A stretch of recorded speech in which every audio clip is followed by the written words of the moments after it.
సామాన్యులు జరుగుతున్న రాజకీయ సామాజిక పరిణామాలు పరిస్థితుల గురించి ఏమనుకుంటున్నారు వాళ్ళ మనసులో ఉన్న భావన తెలియజేయడానికి తీసుకునే కార్యక్రమమే పబ్లిక్ అండ్ పాలిటిక్స్. మీరు ఎక్కడున్నా మీ ఇంట్లో ఉన్నా మీరు చెప్పాలి అనుకున్న ఒక సమాచారం ఒక ఫోన్ ద్వారా మహా న్యూస్కి చేరి మహా న్యూస్ ద్వారా మొత్తం రాష్ట్రానికి చేరడానికి తీసుకున్న కార్యక్రమమే ఇది. ఈ నేపథ్యంలో ఈ వారం జరిగిన విషయాలు అంటే వైసీపీ అరాచకానికి బలైన ఒక నటి గురించి మన జత్వానీ గురించి దాదాపుగా 4 రోజుల నుంచి మాట్లాడుకుంటున్నాం. ఈ విషయం మీద గత ప్రభుత్వంలో జరిగిన ఈ ఘటన మీద తనని తీసుకొచ్చి అసలు నరమానవుడికి తెలియకుండా పోలీస్ స్టేషన్లో కూడా కేసు నమోదు కాకుండా తనని నిర్బంధించారు. పోలీసులు ప్రభుత్వం నిర్బంధించింది. అరెస్టు చేస్తారు ఎక్కడైనా, కానీ నిర్బంధించిన ఈ పరిస్థితి పోలీసులే కిడ్నాప్ చేసిన ఈ పరిస్థితిని ఎలా చూస్తోంది రాష్ట్రం? దీనికి సంబంధించి అలాగే గుడ్లవల్లేరులో జరిగిన సీసీ కెమెరాల ఘటన మీద ఏమనుకుంటున్నారు, ఎలాంటి సలహాలు ఇవ్వబోతున్నారు? 2 అలాగే ముఖ్యంగా తెలంగాణలో కనుక చూసుకుంటే హైడ్రా విషయంలో దూకుడు ఎలా ఉంది? హైడ్రా దూకుడు అనేది సమంజసమేనా?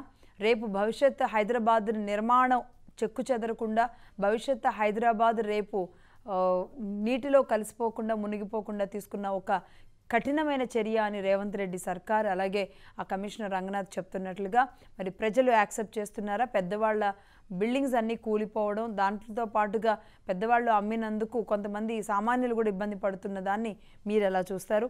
అలాగే కవిత బెయిల్ తర్వాత తాను బయటికి రావడం, బయటకు వస్తూనే కేసీఆర్ బిడ్డ తప్పు చేయదు అంటూ తాను వచ్చి మళ్ళీ కేసీఆర్ని కలవడం, సీఎం అంటూ కవిత వచ్చిన సమయంలో నినాదాలు వినబడ్డం, వీటిని ఎలా చూస్తున్నారు? ఇలా ఆంధ్రప్రదేశ్లోని తెలంగాణలోని ఈ అంశాల మీద మాట్లాడదాం. ప్రస్తుతానికి దీని మీద మాట్లాడాలనుకునే వాళ్ళకి స్క్రీన్ మీద నెంబర్స్ కనిపిస్తున్నాయి. బ్రీఫ్గా మీరు చెప్పాలనుకున్న విషయాన్ని బ్రీఫ్గా చెప్పండి, సమయం తీసుకోకుండా. అలాగే వాళ్ళు మన స్పెషల్ గెస్ట్ అప్సాన్ రాజేష్ గారు, సీనియర్ పొలిటికల్ అనలిస్ట్. నమస్తే అండి అప్సాన్ గారు. అలాగే ఈ అంశాలు ఏవైతే ఉన్నాయో వీటన్నింటి మీద ముందుగా ఒకసారి జత్వానీ గురించి మాట్లాడాలండి. ఎందుకంటే దేశం అంతా చర్చ జరుపుతుంది. ఆంధ్రప్రదేశ్లో ఒక బాలీవుడ్ నటిని తీసుకెళ్ళి కిడ్నాప్ చేశారా, నిర్బంధించారా అంటే సామాన్యమైన విషయం కాదు. అసలు సజ్జల గారి ప్రమేయం ఏంటి, ముఖ్యమంత్రి గారి ప్రమేయం ఏంటి, జిందాల్ ఎక్కడ, వీటిని ఎలా చూస్తున్నారండి? అసలు ఏం జరుగుంటుంది అంటారు?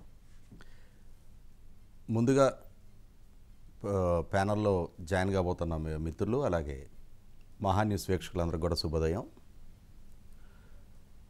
ఈ కాదంబరి జత్వానీ ఇష్యూ గత వారం రోజులుగా విస్తృతంగా చర్చనీయాంశం అవుతున్న నేపథ్యంలో ఒక రకంగా మన పోలీసు వ్యవస్థ పనితీరు పట్ల, రాష్ట్ర పరువు ప్రతిష్టల పట్ల చాలా విస్తృతంగా చర్చ జరుగుతుందనేది వాస్తవం. రీసెంట్గా సీఎం చంద్రబాబు నాయుడు గారితో హోమ్ మినిస్ట్రీ అధికారులు, డీజీపీ గారు, intelligence chief, CID, additional DG వీళ్ళందరూ కలిపి జరిగిన రివ్యూ సమావేశంలో మనకు తేటతెల్లమైంది ఏంటి అంటే 2014-19 నాటితో పోల్చి చూసినప్పుడు 2019-24 మధ్య పాలనా హయాంలో 46.8% నేరాల రేటు పెరిగింది ఆంధ్రప్రదేశ్ రాష్ట్రంలో అని చెప్పని. అంటే పోలీసులు వారి అసలు సిసలు ఉద్యోగ విధుల్ని విస్మరించి ఈ విధమైన ప్రైవేటు పంచాయతీల్లో ఇన్వాల్వ్ అయిన పర్యవసానం. జగన్మోహన్ రెడ్డి గారికి రాజకీయంగా ప్రత్యర్థులు ఎవరున్నారు, వాళ్ళని ఏ విధంగా కేసులు పెట్టి వేధించాలి, జగన్మోహన్ రెడ్డి గారి ప్రభుత్వాన్ని ఎవరు విమర్శిస్తున్నారు, వాళ్ళ తప్పుల్ని ఎవరు ప్రస్తావిస్తున్నారు, వాళ్ళ లోపాలను ఎవరు ఎత్తి చూపుతూ ఉన్నారు, వాళ్ళ అవినీతి గురించి పదే పదే ఎవరు లేవనెత్తుతూ ఉన్నారు, వాళ్ళని ఏ విధంగా కేసుల్లో బుక్ చేయాలి, వీటి మీద చూపించిన శ్రద్ధ ఈరోజు అసలు సిసల పోలీసింగ్ మీద వాళ్ళు ఏ ఉద్యోగానికి అయితే నియామకం చేపట్టబడ్డారో, ఏ విధుల నిర్వహణ కోసం అయితే వాళ్ళకి ఆ ఉద్యోగ అవకాశాలు దక్కినాయో వాటికి దూరం జరిగారు. కాబట్టి ఇవాళ 46.8% అంటే ఆల్మోస్ట్ 50% క్రైమ్ రేట్ పెరగటం అని అంటే సిగ్గుపడాల్సిన వ్యవహారం. 2 డీజీపీలు గౌతమ్ సవాంగ్ గారు, రాజేంద్రనాథ్ రెడ్డి గారు 1కి 10 సార్లు అసలు మా అంతటి అద్భుతమైన పోలీసింగ్ నిర్వహిస్తున్న రాష్ట్రమే లేదు, మా అంతటి అద్భుతంగా పోలీసుని మెయింటైన్ చేస్తున్న అధికారులమే లేవని చెప్పని వాళ్ళ కితాబులు ఇచ్చుకునేవాళ్ళు. కానీ ఇవాళ గణాంకాలు తేడతెల్లం చేస్తూ ఉన్నాయి. ఏ స్థాయి నేరాలు పెరిగినాయి, ఏ నేరాలు పెరిగినాయి అని చెప్పని. తాడేపల్లిలో జగన్మోహన్ రెడ్డి గారి ఇంటికి అతి సమీపంలో ఒక కొత్తగా పెళ్లి చేసుకోబోతున్న ఒక యువజంట మీద దాడి చేసి అతన్ని గాయపరిచి అతని సమక్షంలో ఆ అమ్మాయి మీద గ్యాంగ్ రేప్ చేశారు. ఈ రోజు దాకా ఆ కేసు గురించి అతిగతి లేదు. సంవత్సరాలు గడిచిపోయినా కూడా జగన్మోహన్ రెడ్డి గారి ఇంటికి అతి సమీపంలో జరిగింది ఆ ఇన్సిడెంట్. మరి ఆ అకృత్యానికి పాల్పడ్డ వాళ్ళని అదుపులోకి తీసుకొని వాళ్ళని శిక్షించిన దాఖలా ఈ పోలీసులకు లేదు. కానీ ఈ కాదంబరి జత్వానీ మీద ఫిబ్రవరి 2వ తారీఖు 2024 సంవత్సరంలో ఒక కేసు రాగానే అప్పటికప్పుడు ఐపీఎస్ అధికారులు ఒక పెద్ద బృందం బయలుదేరి ఫ్లైట్లో ముంబై వెళ్ళిపోయి ఆ అమ్మాయిని వాళ్ళ కుటుంబ సభ్యులు మొత్తాన్ని ఇక్కడికి తీసుకొచ్చి ఆ అమ్మాయి మీద కేసు నమోదైన సందర్భంలో ఆ కేసు పూర్వాపరాలను విచారించుకొని నిర్ధారణ చేసుకొని అసలు నిజంగా తప్పు జరిగిందా లేదా అనేది, అసలు ఇస్తున్న ఫిర్యాదుదారుడు సక్రమైన ఫిర్యాదు ఇస్తున్నాడా లేదా నిర్ధారణ చేసుకోవాలి కదా. ఇప్పుడు నిన్న అంటే గత 3-4 రోజులుగా మీడియాలో విస్తృతంగా చర్చ జరుగుతూ ఉంది. ఒక శాటిలైట్ ఛానల్లో చర్చ జరుగుతున్న సందర్భంగా రోధిస్తున్న అమ్మాయికి నేను కూడా కాలింగ్ ద్వారా అష్యూరెన్స్ ఇవ్వడం జరిగింది. నేను కూడా మాట్లాడాను అమ్మాయితోటి. అమ్మాయికి అర్థమయ్యే విధంగా హిందీలోనే నేను కమ్యూనికేట్ చేశాను. మొత్తం కోట్ల మంది ఆంధ్రప్రదేశ్ ప్రజలు మీకు ఎదురైన ఈ 4-5 అధికారుల వంటి వ్యక్తిత్వం వాళ్ళే కాదు, మీకు అండగా నిలబడతాం, మీరు ధైర్యంగా ఉండండి, జరిగిన దాన్ని ఇప్పుడు మీకు జరిగిన నష్టాన్ని వెనక్కి తీసుకురాలేం, కానీ మీకు న్యాయం జరగటానికి మీరు ధైర్యంగా ముందుకు అడిగేసి మీరు ఫిర్యాదు చేస్తే మీరు ఎవరెవరు అయితే మీ పట్ల అకృత్యాలు ప్రదర్శించారో వాళ్ళందరి విషయంలో ధైర్యంగా ముందుకొచ్చి ఫిర్యాదు చేయమని చెప్పని కూడా నేను అడ్వైజ్ చేయడం జరిగింది అమ్మాయికి. లైవ్లోనే మాట్లాడాను నేను. ఓకే. సో అంటే మొత్తం ఆంధ్రప్రదేశ్ అంతా ఇలాగే లేదు.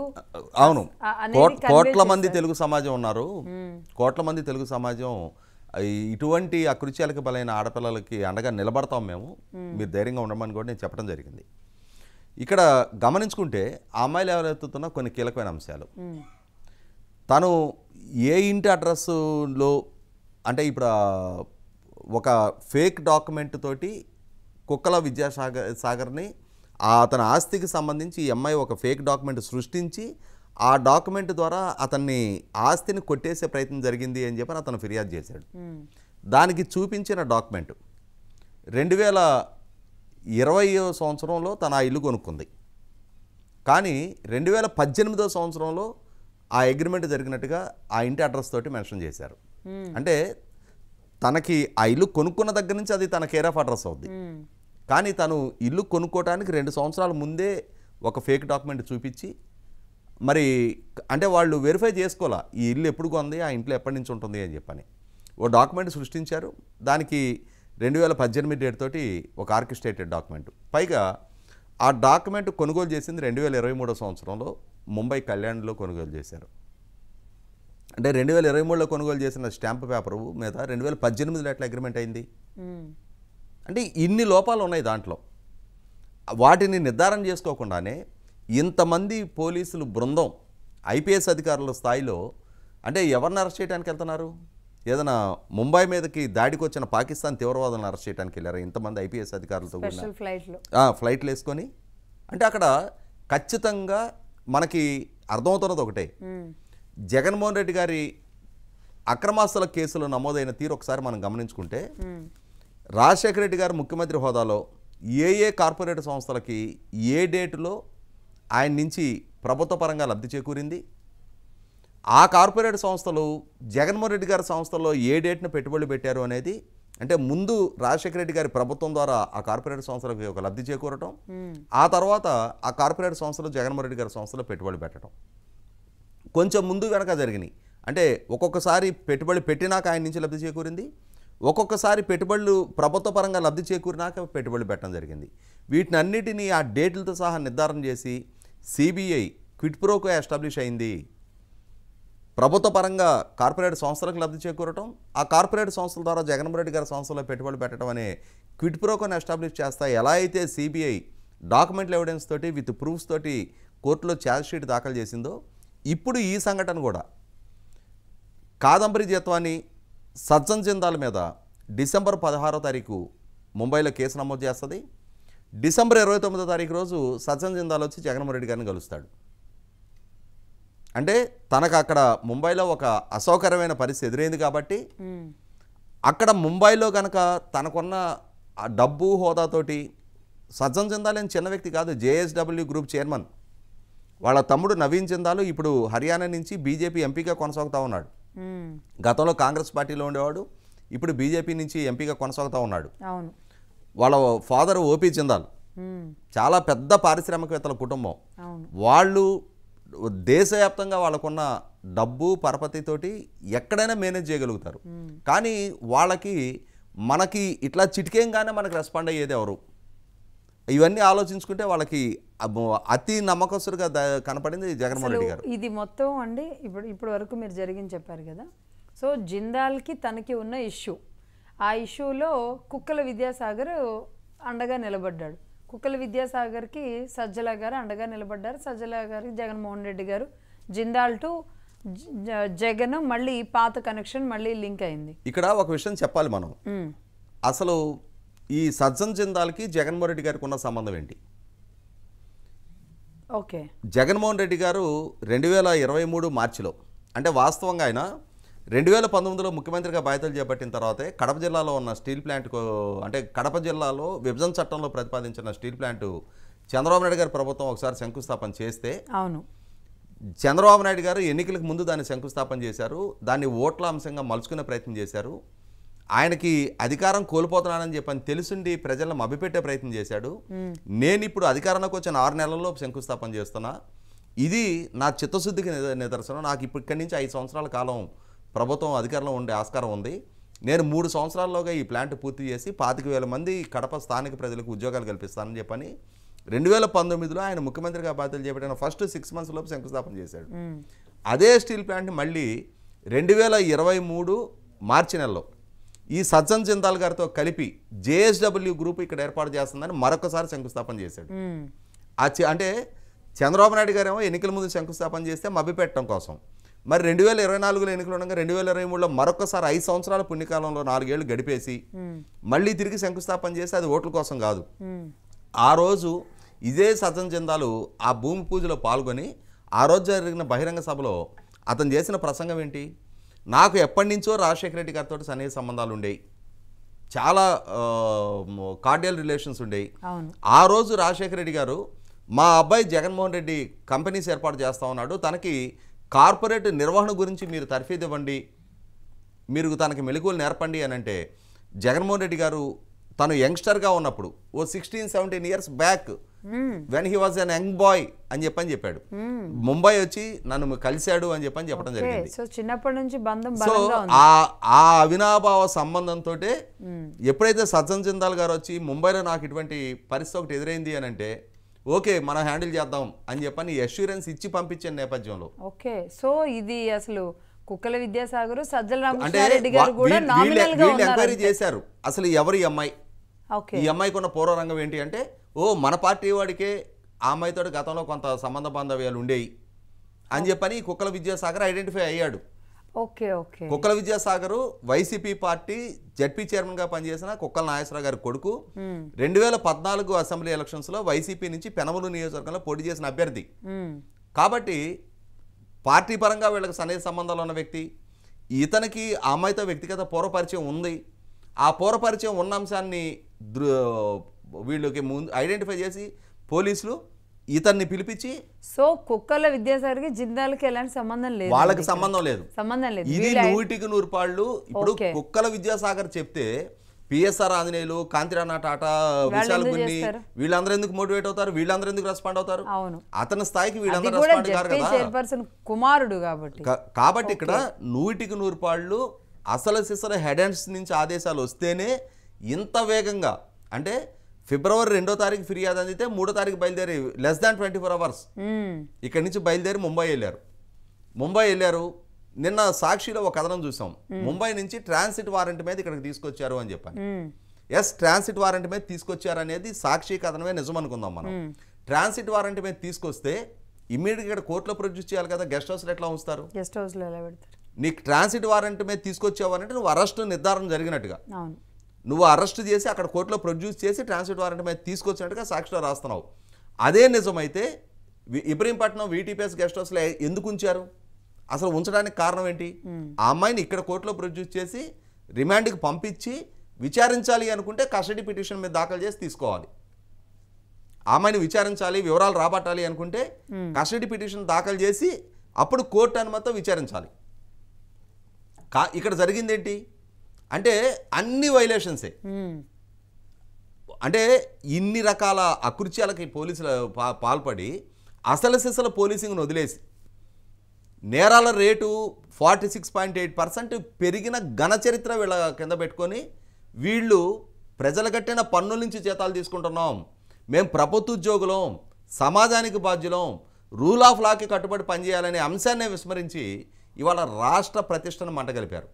ఇవాళ ఎవరో సజ్జన జిందాల్కి ఎక్కడో ఏదో అసౌకర్యం ఎదురైంది అని చెప్పని అతను నా మీద నన్ను రేప్ చేశాడు అని చెప్పని ఒక అమ్మాయి కేసు పెట్టింది.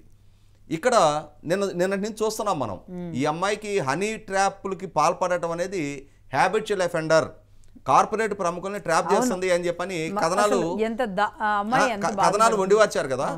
ఇక్కడ ఒక్కసారి ఈ హనీ ట్రాప్ అన్న దగ్గర నుంచి మళ్ళీ మాట్లాడదామండి. కాలర్ లైన్లో ఉన్నారు చాలాసేపటి నుంచి. నెల్లూరు నుంచి కృష్ణప్రసాద్ గారు ఉన్నారు. కృష్ణప్రసాద్ గారు నమస్తే మేడం. నమస్తే అండి. పెద్దలకు కూడా నమస్కారం సార్. నమస్తే అండి. మేడం, ఈ వ్యవస్థ ఎట్లా ఉందంటే ఎవరు డబ్బిస్తే వాళ్ళకే ఉంది మేడం. ఇది డబ్బే ముందు మెయిన్ ప్రధానం. డబ్బు లేని ఏది పని కాదు. ఈ ఐపీఎస్లు ఉన్నారంటే నాకు తెలిసి వాళ్ళు అనాలని కాదు మేడం, మున్సిపాలిటీలో శానిటరీలో పనిచేసే వాళ్ళ కన్నా హీనంగా ఉన్నారు మేడం వీళ్ళు. అంటే వాళ్ళని తప్పుగాని కాదు, 100%లో 1% మంచివారు ఉంటారు, 99 మంది మొత్తం నీచులే మేడం. శానిటరీలు చేసేవాళ్ళు కనీసం క్లీన్ చేసి ప్రజల కోసం ఏదన్నా శుభ్రాన్ని ఇస్తారు. పని కాలంలో నీళ్ళు పోవట్లేదంటే వచ్చి చేసి వెళ్ళిపోతున్నారు మేడం. అవును, వాళ్ళకన్నా హీనం మేడం వీళ్ళు. అసలు ఆ పాప బాంబే ఎక్కడ, ఆంధ్ర ఎక్కడ, అసలు వాళ్ళకి వీళ్ళకి సంబంధం. ఐఎస్ చదువుకున్నారు, ఎవరు ఏది చెప్తే చేయటమేనా మేడం? మన జ్ఞానం ఏమైంది? మనం చదువుకున్న విద్య ఏంది? అసలు నీచాతి నీచం మేడం. ఇది ఏంటంటేనే రక్తం మరిగిపోతుంది మేడం. చంపేయాలనిపిస్తుంది. అసలు ముందు వాళ్ళ కాదు, చెప్పిన వాళ్ళకన్నా చేసేవాడిని చంపేయాలనిపిస్తుంది. అసలు ఇది డిస్మిస్ చేసేయాలి మేడం. అసలు ఇది చంద్రబాబు గారు కూడా దీంట్లో కూడా నాకు తెలిసి చేయలేరనుకుంటున్నా మేడం. చేయలేరనుకుంటున్నారా? జనంలో చాలా మంది అసలు ఈ పోలీసు వ్యవస్థ పని చేయటం లేదనే స్థితికి వచ్చేసారు మేడం. కానీ ఏం చేయగలరు చెప్పండి? అందరూ చంద్రబాబు నాయుడు గారిని మేడం దీనికి పరిష్కారం ఏం లేదు మేడం. ఇప్పుడు అయితే లేదు. ఇప్పుడు ఎవరైనా దెబ్బ కొడితేనే మాట్లాడతారు, దెబ్బ కొట్టింది ఎవరు మాట్లాడరు మేడం. బడికి వెళ్తాము, తప్పు చేస్తేనే టీచర్ మందలిస్తాడు. మా బిడ్డను పడతాను లేదంటే వాడి చదువు రాదు, ఇంక వాడు ముడుకుడైపోతాడు. ఇంకంతే కదా మేడం. అది నేననేది ఏంటంటే అది మంచి అయినా చెడ్డైనా ముందు తీసి పక్కన పెట్టేయాలా, పనికిరాని కలుపుని తీసేయాలా. అది నా పాలసీ అయితే అసలు దీంట్లో చెప్తా మేడం ఇది. అవును, అంటే ఉన్నతాధికారులు ఉన్నత చదువులు చదివి వచ్చారు, వీళ్ళని ఏదో మార్చుకుందాం, ఏదో గాడిని పెడదామని ఆలోచిస్తున్నట్టున్నారు. కానీ మీరు అన్నట్టుగా అంతకంతకు వీళ్ళ లెక్కలు, చిట్టాలు, అన్ని తప్పులు పెరిగిపోతుంటే మరి ఏం చేస్తారు చంద్రబాబు నాయుడు గారు? ఇప్పుడు ఇందులో ఆరోపణలు ఎదుర్కొన్న విశాల్ గున్ని ఇప్పుడు కృష్ణప్రసాద్ గారు నెల్లూరులోనే ఎస్పీగా పనిచేసి వచ్చాడు ఆయన. విశాల్ గున్ని. మురళీ గారు ఉన్నారు ఆకివీడు నుంచి. మురళీ గారు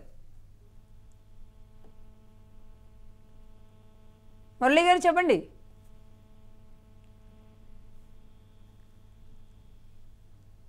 రైట్, మురళీ గారు ఉన్నారా? ఓకే, లైన్ కట్ అయినట్టుంది. సో హనీ ట్రాప్ అని ఇప్పుడు ఆమెకు ఒక రంగు పులిమేస్తున్నారండి. హనీ ట్రాప్ కాబట్టి తీసుకొచ్చి చేయొచ్చు. అసలు నిజంగానే హనీ ట్రాప్ చేసినా ఇలా చేయొచ్చా? ఇక్కడ ఒక అంశం అదే సాక్షి ఇవ్వాల్సిన వివరణ ఏంటి అంటే 2023లో ఈ అమ్మాయి ఫిబ్రవరి 2023 ఫిబ్రవరిలో కాదంబరి జేత్వాని సజ్జన్ జిందాల్ మీద తను రేప్ చేశారని చెప్పని కంప్లైంట్ చేసింది. పోలీసులు కేసు నమోదు చేసుకోక అమ్మాయి కోర్టుకి వెళ్ళి 2023 డిసెంబర్ నెలలో కేసు నమోదైంది. ఓకే, నేను చెప్పింది డిసెంబర్లోనే నమోదు చేశాను, ఫిబ్రవరి కాదు. ముందు పోలీసులు కేసు నమోదు చేయకపోతే అమ్మాయి కోర్టుకి వెళ్ళింది. కోర్టుకు వెళ్ళి 2023 డిసెంబర్లో కేసు నమోదైంది. నిజంగానే ఇక్కడ ఆ అమ్మాయి బాధితురాలు కాదు. ఈ అమ్మాయి నుంచి సాక్షి ఆరోపిస్తున్నట్టుగా సజ్జన్ జిందాలే బాధితుడు. మరి సజ్జన్ జిందాలు ఆ అమ్మాయి అంత సుదీర్ఘ న్యాయ పోరాటం చేస్తున్న సందర్భంలో ఈ అమ్మాయి నన్ను చీట్ చేసింది, ఈ అమ్మాయి నన్ను హనీ ట్రాప్ చేసింది అని చెప్పని ఎందుకు కేసు పెట్టలా? ఆ అమ్మాయి ఇతని మీద కేసు పెట్టింది, పోలీసులు కేసు తీసుకోవట్లేదని చెప్పని కోర్టుకు వెళ్ళి పోరాడి కేసు నమోదు చేయించింది.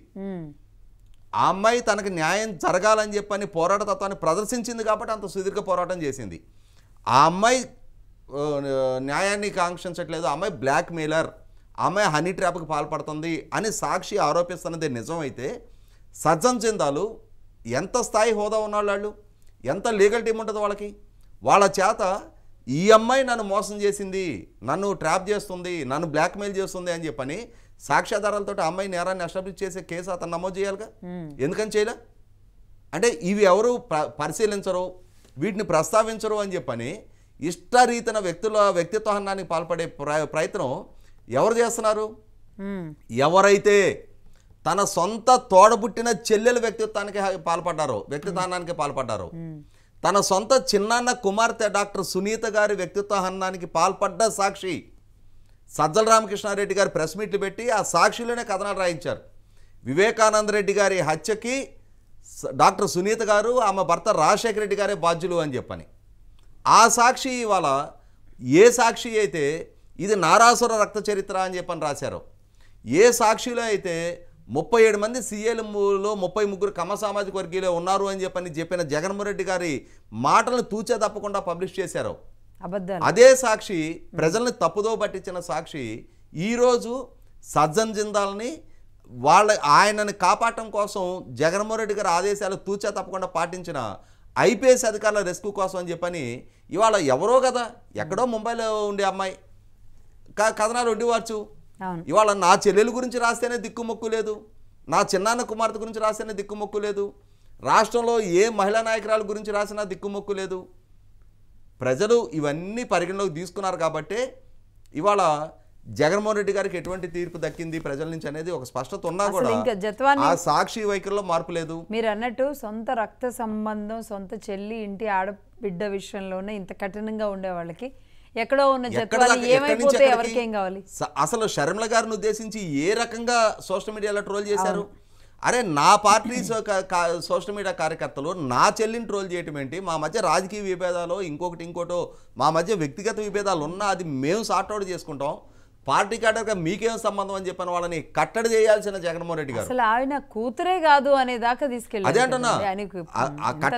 కట్టడి చేయాల్సిన జగన్మోహన్ రెడ్డి గారు ఏ స్థాయిలో కనీసం వాళ్ళ శ్రేణులను కూడా కట్టడి చేయని జగన్మోహన్ రెడ్డి గారు వాళ్ళ సాక్షి మీడియా ద్వారానే ఇష్టరీతిన చెలరేగిపోయి వాళ్ళ సొంత చెల్లెలనే ట్రోల్ చేస్తుంటే కనీసం ఇది తప్పు అని చెప్పని ఈరోజు హెచ్చరించిన జగన్మోహన్ రెడ్డి గారు ఈరోజు ఎవరో కాదంబరి జత్వాని వ్యక్తిత్వ హననానికి పాల్పడరంటే అర్థం ఉంది అక్కడ.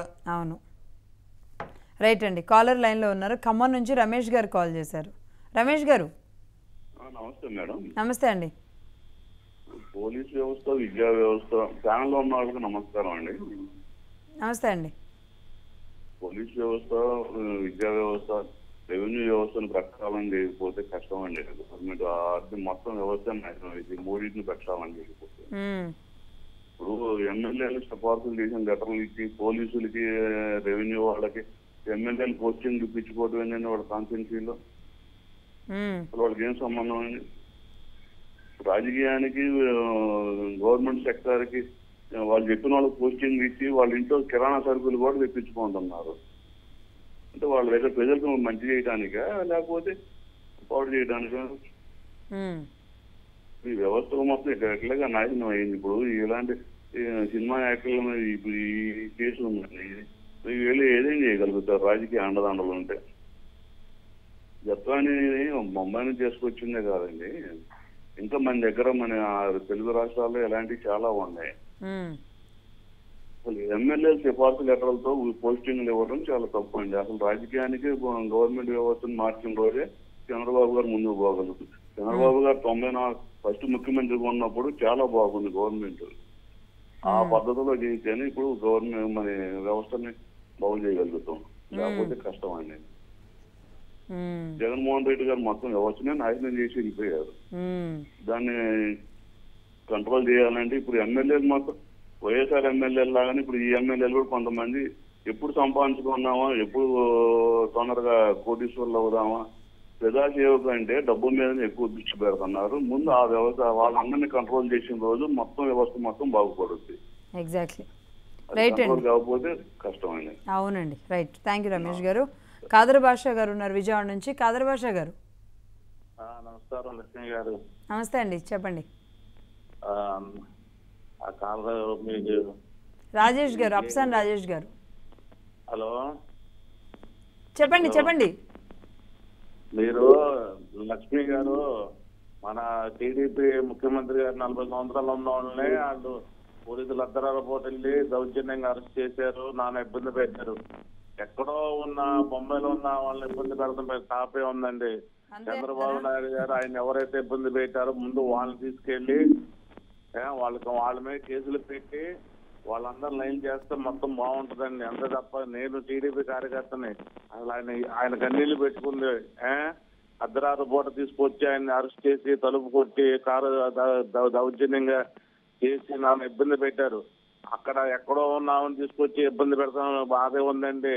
ముఖ్యమంత్రి 40 సంవత్సరాలు చేసిన ముఖ్యమంత్రికే జగన్ చుక్కలు చూపించాడు. అలాంటి జగన్ ని ఆఫీసర్లో సపోర్ట్ చేసిన వాళ్ళని మొత్తం మీద కేసులు పెట్టి వాళ్ళని లోపలేయాలని లోపలేస్తేనే ఇంకోసారి ఏ ఆఫీసర్ అలా చేయడు. ఎందువల్ల అంటే ఒక ఆఫీసర్కి దెబ్బ తగిలినప్పుడు ఇంకో ఆఫీసర్ పక్క తప్పుకుంటాడు. అమ్మందో ఈ 5 సంవత్సరాల గవర్నమెంట్ అది రేపు పొద్దున ఎవడొస్తాడు ఎవడుంటాడో తెలియదు మనకెందుకని. ఎందుకంటే ఎవరైతే ఐఏపీఎస్ అయితే ఉంటారో వాళ్ళందరినీ తప్పు చేసిన వాళ్ళని మాత్రం శిక్ష. ఎందుకంటే భారత రాజ్యాంగం అందరికీ ఒకే హక్కు ఇచ్చింది. చంద్రబాబు నాయుడు తప్పుడు కేసులు పెట్టిన వాళ్ళని ముందు అసలు ఈ 60 రోజులు కూడా ఉంచకూడదండి. వాళ్ళ మీద ముందు ఎఫ్ఐఆర్ బుక్ చేసి ఎంక్వైరీ చేయించాలి చంద్రబాబు నాయుడు గారు మెయిన్. ఎందుకంటే రఘురామకృష్ణరాజు గారిని ఎంత దౌర్జన్యం కొట్టారండి. ఆయన ఒక ఎంపీ, ఆయన తీసుకెళ్లి ఎంత దౌర్జన్యం కొట్టారు. కాళ్ళు వాసిపోయేలాగా ఒక ఎంపీని చూడలేదు. కనీసం పోలీస్ వ్యవస్థ ఎలా పనిచేసిందంటే జగన్మోహన్ రెడ్డి సెక్యూరిటీ గార్డ్ లా పనిచేసింది. ఏం చెప్తే అది పనిచేసింది.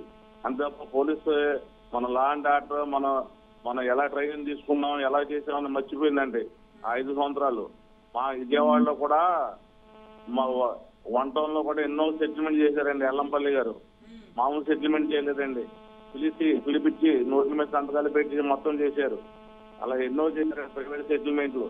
కాదంటే జైలు, కాదంటే పోలీసు వాళ్ళు రావటం, మీరు అన్ని తేల్చుకోండి తర్వాత రండి అని. కనీసం ఇల్లు రాపిస్తే వైసీపీ అంటే ఇల్లు సంతకం పెట్టారు. టీడీపీ అంటే ఇల్లు లేదండి. మా వాళ్ళకి ఎంతో మంది టీడీపీ అనగానే ఇల్లు లేదండి. ఆ కలెక్టర్ దగ్గరికి వెళ్ళినా ఆయన ఇన్ఛార్జ్ గారు కలెక్టర్ ఏమైనా అక్కడికి వెళ్ళాలి మీరు, మాదేం లేదు, మీరు గ్రీవెన్సర్లకు వెళ్ళినా సోమవారం నాడు అసలు ఎవరికే లేదండి. వైసీపీ అన్నాడు ఇల్లు రాశారు వాళ్ళు. వాలంటీర్లు కూడా వైసీపీ ఉండే టీడీపీ అనే వాళ్ళకు కొద్ది గనక టీడీపీ అని వస్తే అసలు ఇల్లు లిస్ట్ లో ఉండేది కాదండి. అలా చేశారు. అందుకోసం చంద్రబాబు నాయుడు గారు ఈ 60 రోజుల్లో కూడా ఎవరైతే తప్పు చేశారో ఆఫీసులో వాళ్ళందరినీ శిక్ష చేసినప్పుడే మిగతా ఆఫీసులో భయం ఉంటుంది. ఎంత దౌర్జన్యం చేశారండి 5 సంవత్సరాలు. కనీసం ఎవరు మాట్లాడలేకపోయారు బయటకు వచ్చి. ఈ టీడీపీ అంటే ముందు వాడి తప్పులు ఉన్నా లేకపోతే ముందు వాడి మీద కేసు బుక్ చేసేవాళ్ళు. కనీసం మా పరిస్థితి వదిలేయండి. ఎవరు రోడ్డు మీద మాట్లాడే పొజిషన్ లేదండి. ఇది పొజిషన్ అని చెప్పే పొజిషన్ లేదు. ఎక్కడో ఉన్న బొంబాయిలో ఉన్న నటి ఏముందండి, ఆవిడకి ఏం లేదు. ఇప్పుడు ఒక ఊర్లో పులి ఒక ఊర్లో కుక్కని ఆవిడకి ఎంత ఉన్నా అది కాదు. ముందు మా విజయవాడలో అయితే ఏపీలో అయితే ఎంత దారుణం జరిగింది. ఎక్కడో ఉన్న గురించి కాదుగా. చంద్రబాబు నాయుడు హైదరాబాద్ నిద్రపోతున్న 2 గంటలకు వెళ్ళి తలుపులు కొట్టి నానా ఇబ్బంది పెట్టారు. ఆయన ఎక్కడికి పారిపోతాడు? ఆయన తీవ్రవాద కాదుగా. ఆయన 40 సంవత్సరాలు ముఖ్యమంత్రి చేసిన ఆయన 40 సంవత్సరాల అనుభవం ఉంది. అలాంటి వాళ్ళని తీసుకొచ్చేసి నాన్న ఇబ్బంది పెట్టారు. రైట్ కాదర్ బాషా గారు, అందరికీ కూడా ఆనాటి అరెస్టులు గుర్తొస్తున్నాయి. రైట్ అండి, రైట్. Thank you. నాగేశ్వరరావు గారు విశాఖపట్నం నుంచి. నాగేశ్వరరావు గారు చెప్పండి. నాగేశ్వరరావు గారు మీ అందరికీ నమస్కారం సార్. నేను నమస్తే అండి, చెప్పండి. చెప్పండి. ప్యానల్లో ఉన్న మీకు అందరికీ నమస్కారం అమ్మా. నమస్తే అండి, చెప్పండి. మన జగన్మోహన్ రెడ్డి గారే మనిషి పీకు. ఆ పీకు పనులు చేయకపోతే ఆయన చుట్టూ ఉన్నవాళ్ళు అమ్మా. మీరు నాగేశ్వరరావు గారు టీవీ చూడకండి, ఫోన్ తీసుకొని కొంచెం దూరంగా రండి, టీవీకి దూరంగా వచ్చి మాట్లాడండి.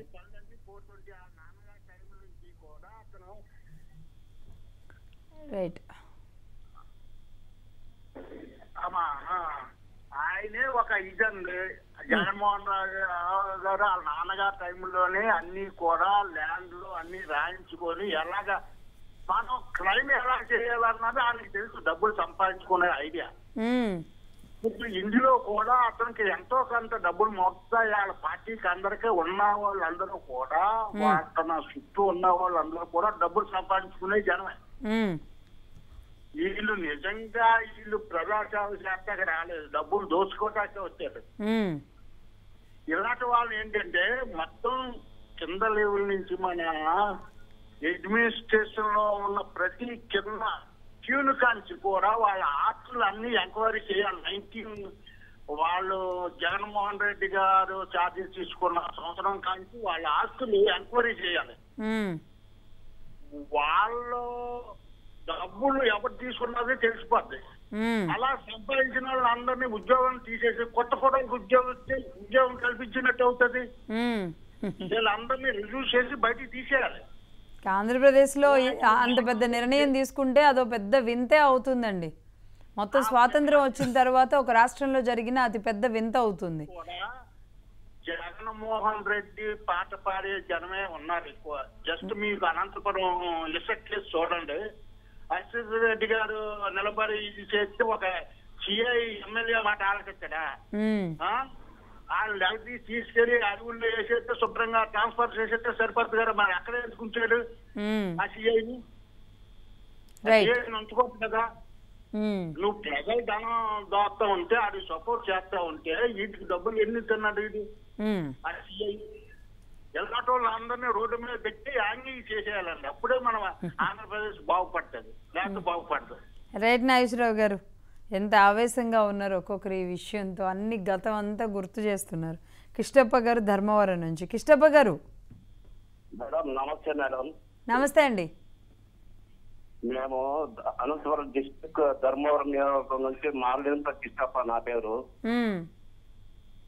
మేము మా స్థలం విషయంలో చాలా అన్యాయం అయిపోయి మా స్థలం కబ్జా చేసి వెంకటరామరెడ్డి మనుషులు కబ్జా చేసి 69లో మా తల్లిదండ్రులు పొందేది. వాడు అవసరం వెనక చెరుపన్నాడు, మధ్యలో రోడ్డు ఉంది, ఆ స్థలం అంతా నాదే అని 5 ఏళ్ళు మమ్మల్ని నరకం చూపించి ఎంతో నా భార్య నా కుటుంబం మానసికంగా శారీరకంగా కుటుంబం అంతా నాశనం అయిపోయి అప్పుల పాలు అయిపోయినాం మేడం. ఆల్రెడీ హైకోర్టులో కేసు పెండింగ్ ఉన్నా కూడా అక్కడి నుంచి మళ్ళీ మేము ధర్మవరం ఆ పేపర్లు తెప్పించుకొని ధర్మవరంలో కోర్టుకు కూడా వేసి మా మీద దౌర్జన్యం చేసి మేము పోలీస్ స్టేషన్ 2 సార్లు పోతే నా మీద ఎదురుకేసి పెట్టి బయట ఓవర్ చేసి ఎంఆర్ఓ దగ్గర అత్యంత ఎంఆర్ఓ లేకపోతే అత్యంత ఎంఆర్ఓ దగ్గర బయట ఓవర్ చేసి మానసికంగా లెట్రిన్లు బాత్రూమ్ లో కొట్టేసి స్థలం అంతా కబ్జా చేసింటే కోర్టుకు పోయి ఎంత చేసినా ఎమ్మెల్యే గారి దగ్గరికి కుటుంబం అంతా 5 సార్లు పోయినాం. వెంకటరామరెడ్డి గారికి మా బాధ చెప్పి 8 సార్లు చెప్పినా కూడా అంటారు. కానీ కబ్జా చేసింది ఎవరండి? వెంకటరామరెడ్డి మనుషులు మేడం. వెంకటరామరెడ్డి ఎవరు? కేతిరెడ్డి వెంకటరామరెడ్డి గారు మనుషులు, మాజీ ఎమ్మెల్యే మనుషులు మేడం. చాలా నరకం అనిపించిన. మీరు ఎమ్మెల్యే గారి దగ్గరికి వెళ్ళారా? కేతిరెడ్డి గారు వెళ్ళాల్సిన అవసరం ఏముంటది, ఆయనే వస్తుండేవాళ్ళు కదా. లేదు మేడం, రాకుంటేనే నేను నా కుటుంబము 5 సార్లు నా కుటుంబాన్ని తోడుకొని మాకు జరిగిన అన్యాయము. నా బిడ్డ అదే విషయంలో 6 నెలలు గర్భం పోగొట్టుకొని రక్తంతో మేము ఎమ్మెల్యే కాటికి పోయిన లోపల దౌర్జన్యం చేసి నా బిడ్డ 6 నెలలు గర్భిణి అయిపోయి అబాసిన అయిపోయి ఇంట్లోనే పడిపోయింటే వచ్చి మళ్ళీ మేము తెలుసుకొని కేసు పెట్టినా కూడా కాలేదు. మళ్ళీ జిల్లా ఎస్పీ గారి దగ్గరికి పుట్టపట్టి నా భార్య తోడుకొని పోయి ఇట్లా చనిపోవాలనుకుంటాము అని ఎంత భూమి? ధర్మవరం టౌన్ లో 2 ముక్కాలు cent madam. Okay, Dharmavaram town లో అనంతపురంలో. Okay okay. 3 గజాలు జంపు మేడం, 10 గజాలు మేడం. ఓకే, అది మా తల్లిదండ్రులు ఆస్తి. గతంలో కూడా. ఓకే, ఖచ్చితంగా దీన్ని నేను 2 నెలల నుంచి ట్రై చేశాను మేడం. మీ కారు నాకు చిక్కలేదు, ఈ రోజు అనుకోకుండా కారు చిక్కింది నాకు. ఇది ఇప్పుడు టీడీపీ నిర్వహించే గ్రీవెన్స్ కానివ్వండి, లేదంటే ప్రజా దర్బార్ కార్యక్రమంలో ఒకసారి తీసుకువెళ్ళి చెప్పండి. అయ్యా స్థానిక ఎమ్మెల్యేలు మీకు సత్య గారు ఉన్నారు, ఎమ్మెల్యే సత్యకుమార్ గారు ఉన్నారు. సార్ చిక్కలేదు మేడం. మేము మా బాధ చెప్పుకుంటాను మేడం. మా పరిస్థితి కుటుంబం అంతా ఆత్మహత్య చేసుకొని చచ్చిపోవాలనుకున్నాం మేడం. కాకపోతే గవర్నమెంట్ మారింది కాబట్టి మేము బ్రతికిపోయినాం మేడం. లేకపోతే మేము లేము. ఇప్పుడు పరిస్థితి ఎంతో మేడం, ఆడబిడ్డలు ఉన్నారు, లెట్రిన్ బాత్రూమ్ కూడా లేదు మేడం. మొత్తం కొట్టేసినారు. మున్సిపాలిటీ వాళ్ళు నా మీద కుటుంబం మీద పంపించినారు. ఏసీబీలు మీకు కాల్సింటే ఫోటోలు పంపిస్తాను చూడండి మేడం. ఫోటోలు ఆయుర్వేదిక్ నేను ఆయుర్వేదిక్ పారంపర్య వైద్యంలో ఒక మెంబర్. నేను చెట్లు పెట్టుకొని ఆయుర్వేదిక్ మందులు మూలికలు పెట్టుకొని 25,000 మొక్కలు నాటుకున్నాను నేను. అవన్నీ కూడా కొట్టేసి నాకు నష్టపరిహారం కూడా ఎమ్మెల్యే ఇచ్చేసాడని లెట్రిన్ బాత్రూమ్ అనుకుంటే కనీసం వస్తాను అన్నాడు. సదాలు కూడా రాకోకుండా మీకు కాల్సిన ఫోటోలు, ఆ తర్వాత ఫోటోలు చెట్లు ఎట్లుంటాయి అని మీకు కాల్సింటే మీ ఈ నెంబర్కు వాట్సాప్ పెట్టి పంపిస్తాను మేడం. ఇప్పుడు ఏంటమ్మా పరిస్థితి? కిష్టప్ప గారు ఇప్పుడు ఏంటి పరిస్థితి? నాకు న్యాయం చేయవలసిందిగా మీ ద్వారా కిష్టప్ప గారు ఇప్పుడు ఏంటి పరిస్థితి? చంద్రబాబు నాయుడు గారిని, సత్యకుమార్ గారికి నా కుటుంబం భారం మీకు చెప్తున్నాను మేడం. రైట్. సత్యకుమార్ గారిని కలిసారా మరి? గత ఎమ్మెల్యే ఇట్లా అన్యాయం చేశాడు అని చెప్పని. ఆయన చిక్కలే ఫుల్ బిజీగా ఉన్నాడు. మరి పోలీసులు ఏమనేవాళ్ళు? పోలీసులు నా మీదే ఎదురు కేసు పెట్టినట్టు వాడు. ఓకే. మిమ్మల్ని వచ్చి బెదిరిస్తున్నారంటే నన్నే వచ్చి బెదిరించినారని చెప్పి నన్నే బయట చేసి చేసినారు సార్. నా కుటుంబాన్ని 5 ఏళ్ళలో నేను 3 లక్షల రూపాయలు నేను అప్పు చేసుకున్నాను నా కుటుంబాన్ని కాపాడుకుంటే, ఆరోగ్య రీత్యా మానసికంగా. నా భార్యకు కన్ను మొన్న ఆపరేషన్ చేయించుకున్నాను మేడం నేను. నా భార్య ఇదే మనశ్శాంతి లేదు మేడం. ఇప్పుడు ఈ ప్రభుత్వం వచ్చినాక మరి ప్రజా దర్బార్లో ఫిర్యాదు ఏమైనా చేశారా? చేస్తాం సార్. కూడా కేసు తీసుకోలేదు సార్. ఏది ఇప్పుడు ఇప్పుడు కూడా మేడం నాకు 6 నెలల గర్భంతో నాకు అబార్షన్ అయిపోయింది. అంటే చాలా ఆలోచించినాం మేడం మేము 5 ఏళ్ల నుంచి మా స్థలం గురించి. మీరు అక్కడ మీకు గ్రీవెన్స్ అది ఏర్పాటు చేస్తారు. మీ నెంబర్ కూడా ఉంది. బట్ మీరు ఎంత సమస్య ఎదుర్కొన్నారో మనం చూస్తున్నాం. ఓకే అండి, థ్యాంక్ యూ. మీరు కాల్ చేసినందుకు, మీరు ఎంత ఆశతో కాల్ చేశారు, ఎన్ని రకాలుగా మిమ్మల్ని ఇబ్బంది పెట్టారో అర్థమవుతుంది. టీడీపీ అలాగే సత్యకుమార్ గారు దీన్ని ఇనిషియేట్ తీసుకుంటారని చూస్తే మేము కూడా ఆయనకి ఇన్ఫర్మేషన్ పాస్ చేసి ఏర్పాటు చేస్తామండి. Thank you. అలాగే ఇదే అండి, అనంతపురంలో ఎన్ఆర్ఐ మహిళ ఆవిడకున్న ఆస్తి విషయంలో కడపలో అవినాష్ రెడ్డి గారి భాస్కర్ రెడ్డి గారు ఉన్నారు కదా, వాళ్ళ బాబాయ్ వాళ్ళ నాన్నగారు, వాళ్ళు భయంకరంగా హింసించి వాళ్ళని వెంటాడి చంపడానికి కూడా అనంతపురంలో ఉంటారు. 3 ఆడపిల్లల వాళ్ళు, ఈవిడ పెద్ద ఆవిడ అమెరికాలో ఉన్నారు. వాళ్ళ ఆస్తిని కాజేయడానికి, అనంతపురం టౌన్లో ఉన్న ఆస్తిని కాజేయడానికి ఎక్కడి నుంచి ఎక్కడి వరకు స్కెచ్ నడిపారు. ఆ సమయంలో వాళ్ళు ఎంత ఇబ్బంది పడ్డారు. సేమ్ అనంతపురంలో ఇన్ని ఘోరమైన కబ్జాలు జరిగినాయండి. ఒక అనంతపురం అనే ఉంది, ఇప్పుడు ధర్మవరంలో జరిగింది వీళ్ళు చెప్తున్నారు. మనం ఇంట్రడక్షన్లోనే నేను ప్రస్తావించింది అది.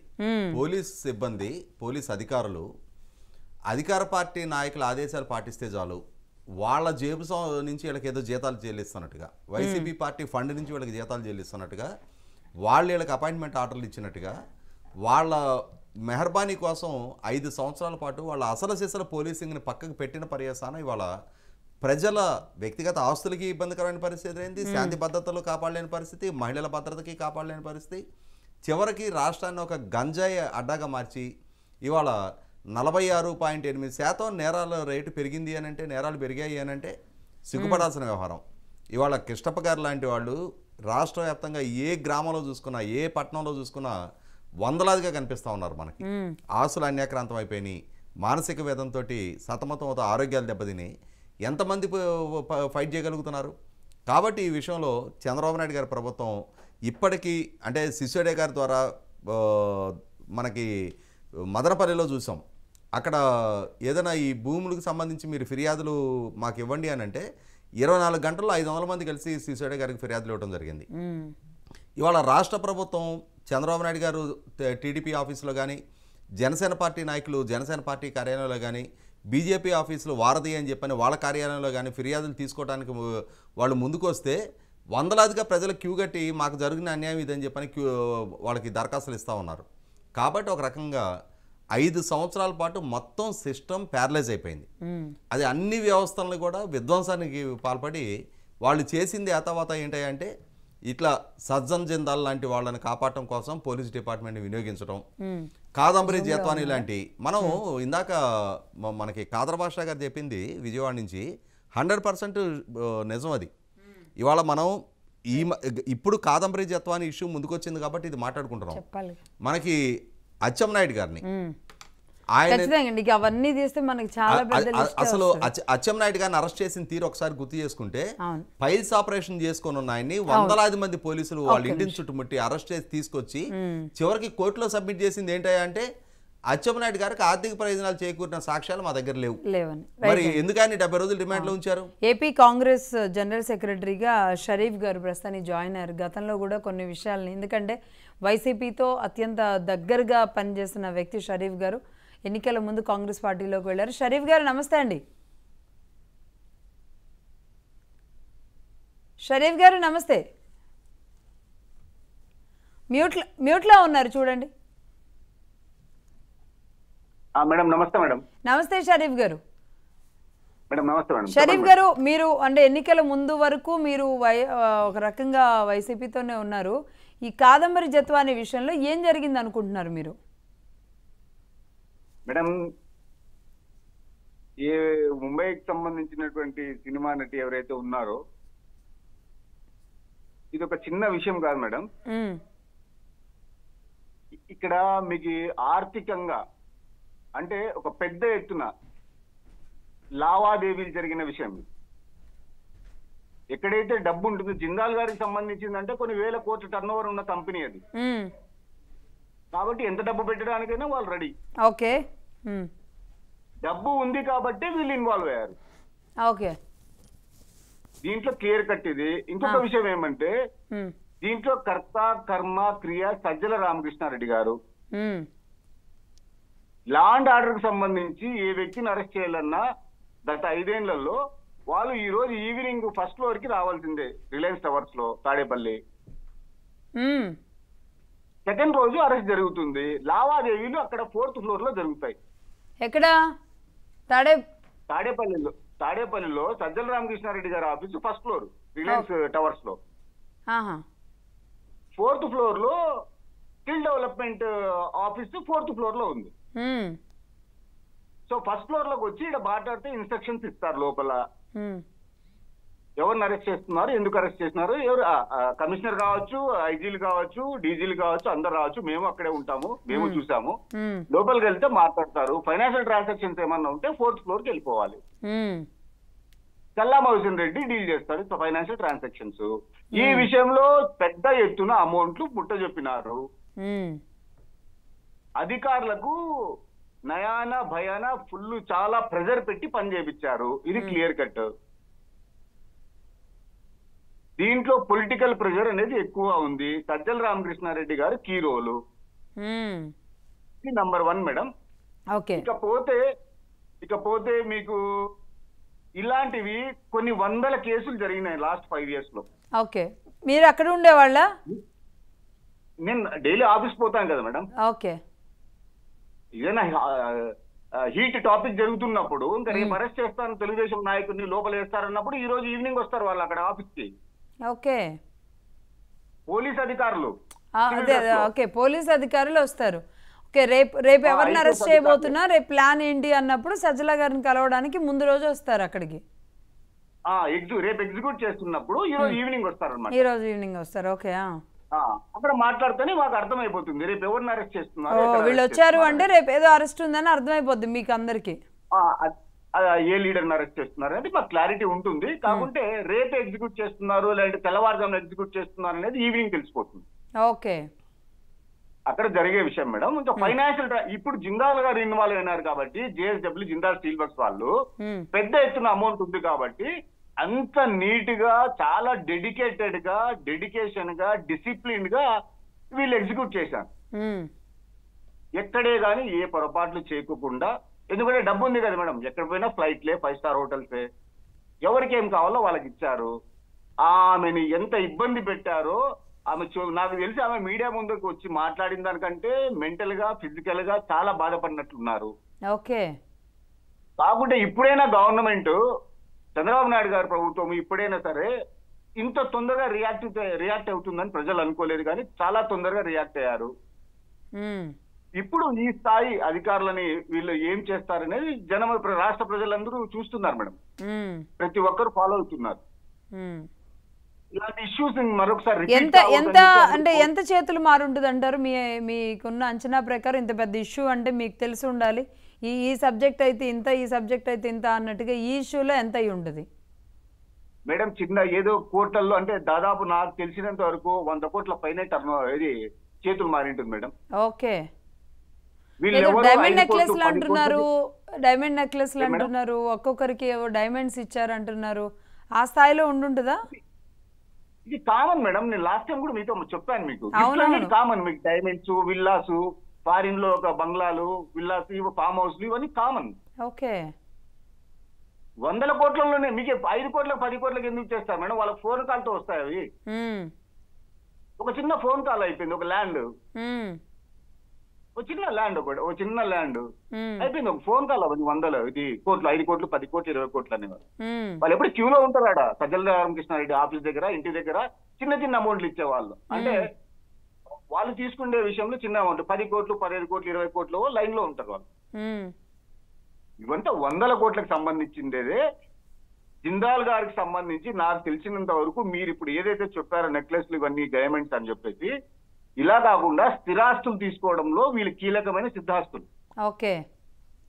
అబ్రాడ్, లండన్, వీళ్ళకి నచ్చిన ప్లేసెస్, ఆస్ట్రేలియా, ఇటలీ, ఇక్కడంతా. కాబట్టి వాళ్ళకి ఆయనకి ఎంత మేడం ఇవి?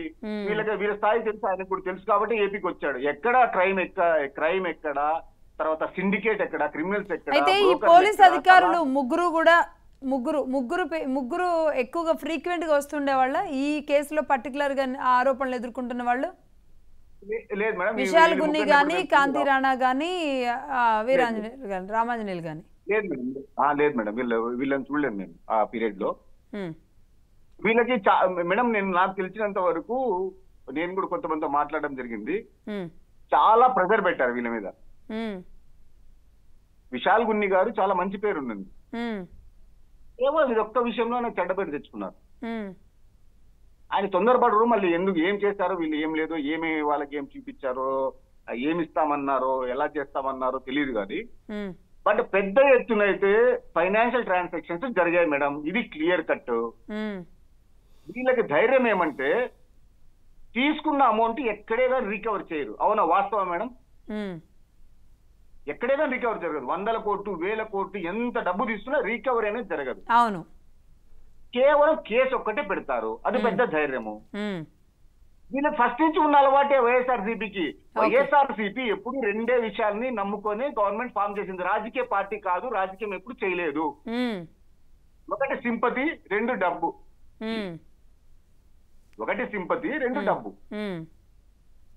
స్టార్టింగ్ నుంచి సింపతి బేస్ మీద పార్టీ నడిచింది. అవును. డబ్బు బేస్ మీద పార్టీ నడిచింది. రైట్. రాజకీయం ఎక్కడ చేశారు మేడం? Exactly right. మొత్తంగా అయితే ఈ విషయంలో దాదాపుగా 100 కోట్ల వరకు కూడా డీల్ అయ్యి ఉంటుంది అంటారు. ఇంత పెద్ద ఎత్తున పెద్ద ఆఫీసర్లను దించి జరిపారు కాబట్టి. 100 కోట్ల పైనే మేడం. పైనే. 100 కోట్ల పైనే. Right. Okay. Right. Thank you అండి. థ్యాంక్ యూ షరీఫ్ గారు లైన్లోకి వచ్చినందుకు. ఈ విషయం మీద మరొకసారి మళ్ళీ మీతో మిగతా విషయాల మీద మాట్లాడతాం. చూసారు కదా రాజేష్ గారు, ఇది పరిస్థితి. ఎందుకంటే ఆయన అక్కడే ఉన్నారు, అసలు డీల్స్ అన్నీ కూడా అంత బాగా నడిచాయి అని చెప్తుంటే. అంటే ఇవాళ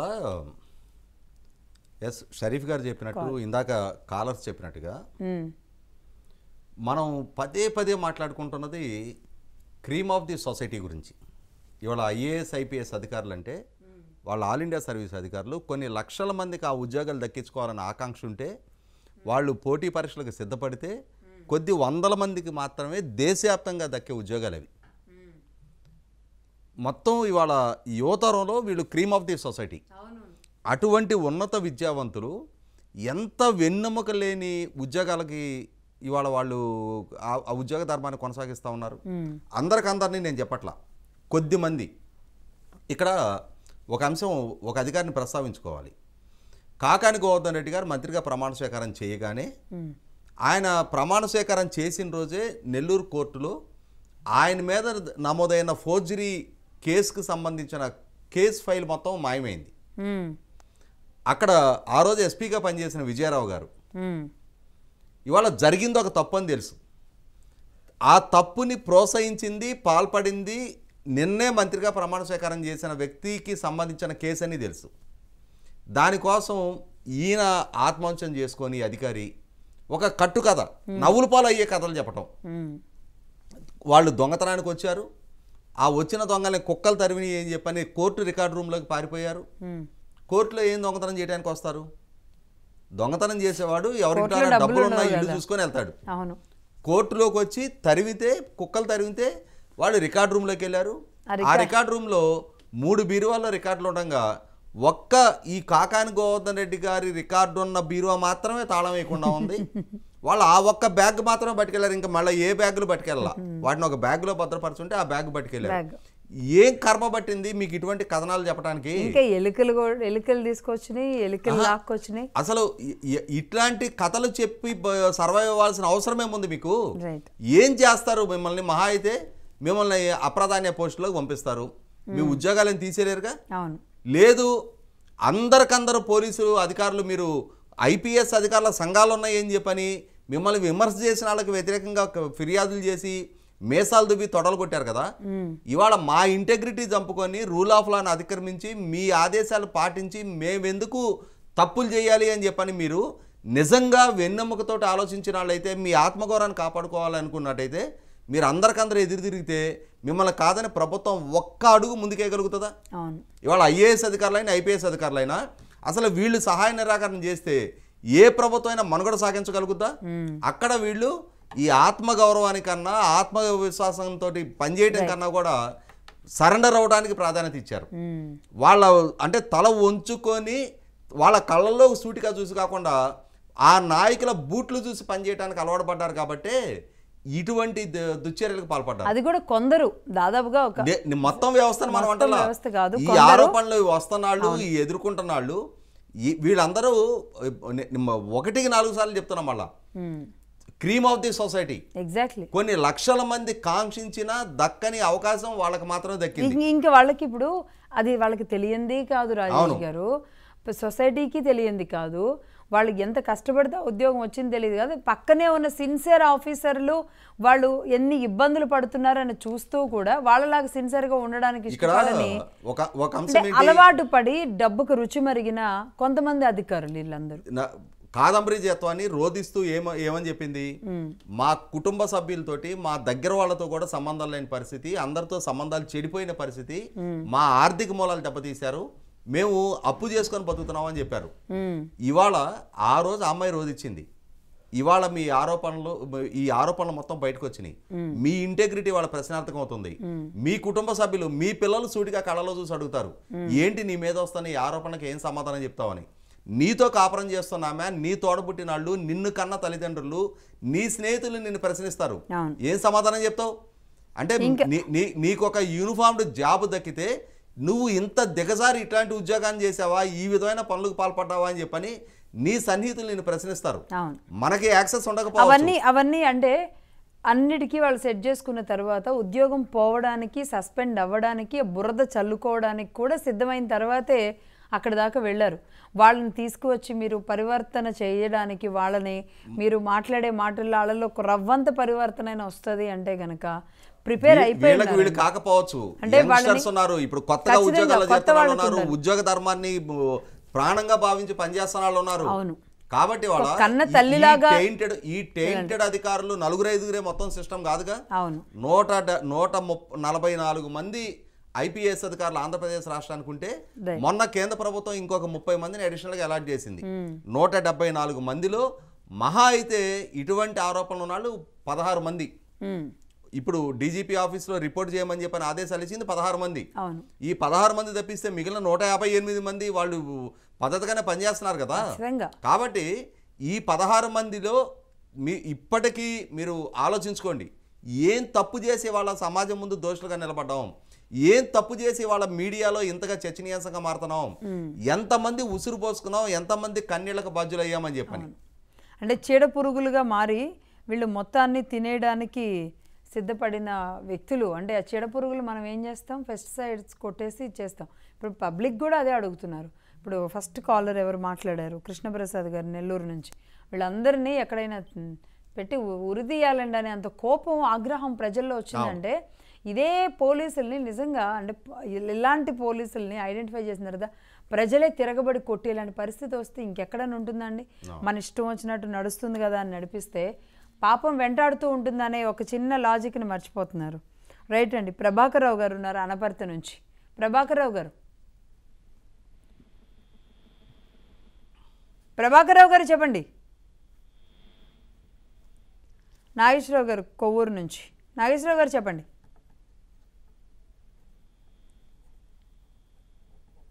రైట్ అండి, లైన్ కట్ అయినట్టుంది. ఎక్కువసేపు చాలాసేపు వెయిట్ చేశారు లైన్లో. Right, anyway. సో అయితే ఇంకా హైడ్రా విషయం గురించి మనం మాట్లాడాలంటే తెలంగాణలో హైడ్రా అలాగే కవిత బెయిల్ మీద రావడం, ఈ రెండు ఎలా చూడాలి? సో టీఆర్ఎస్ పార్టీ ఊపిరి పీల్చుకున్నట్టేనా కవిత రావడంతో?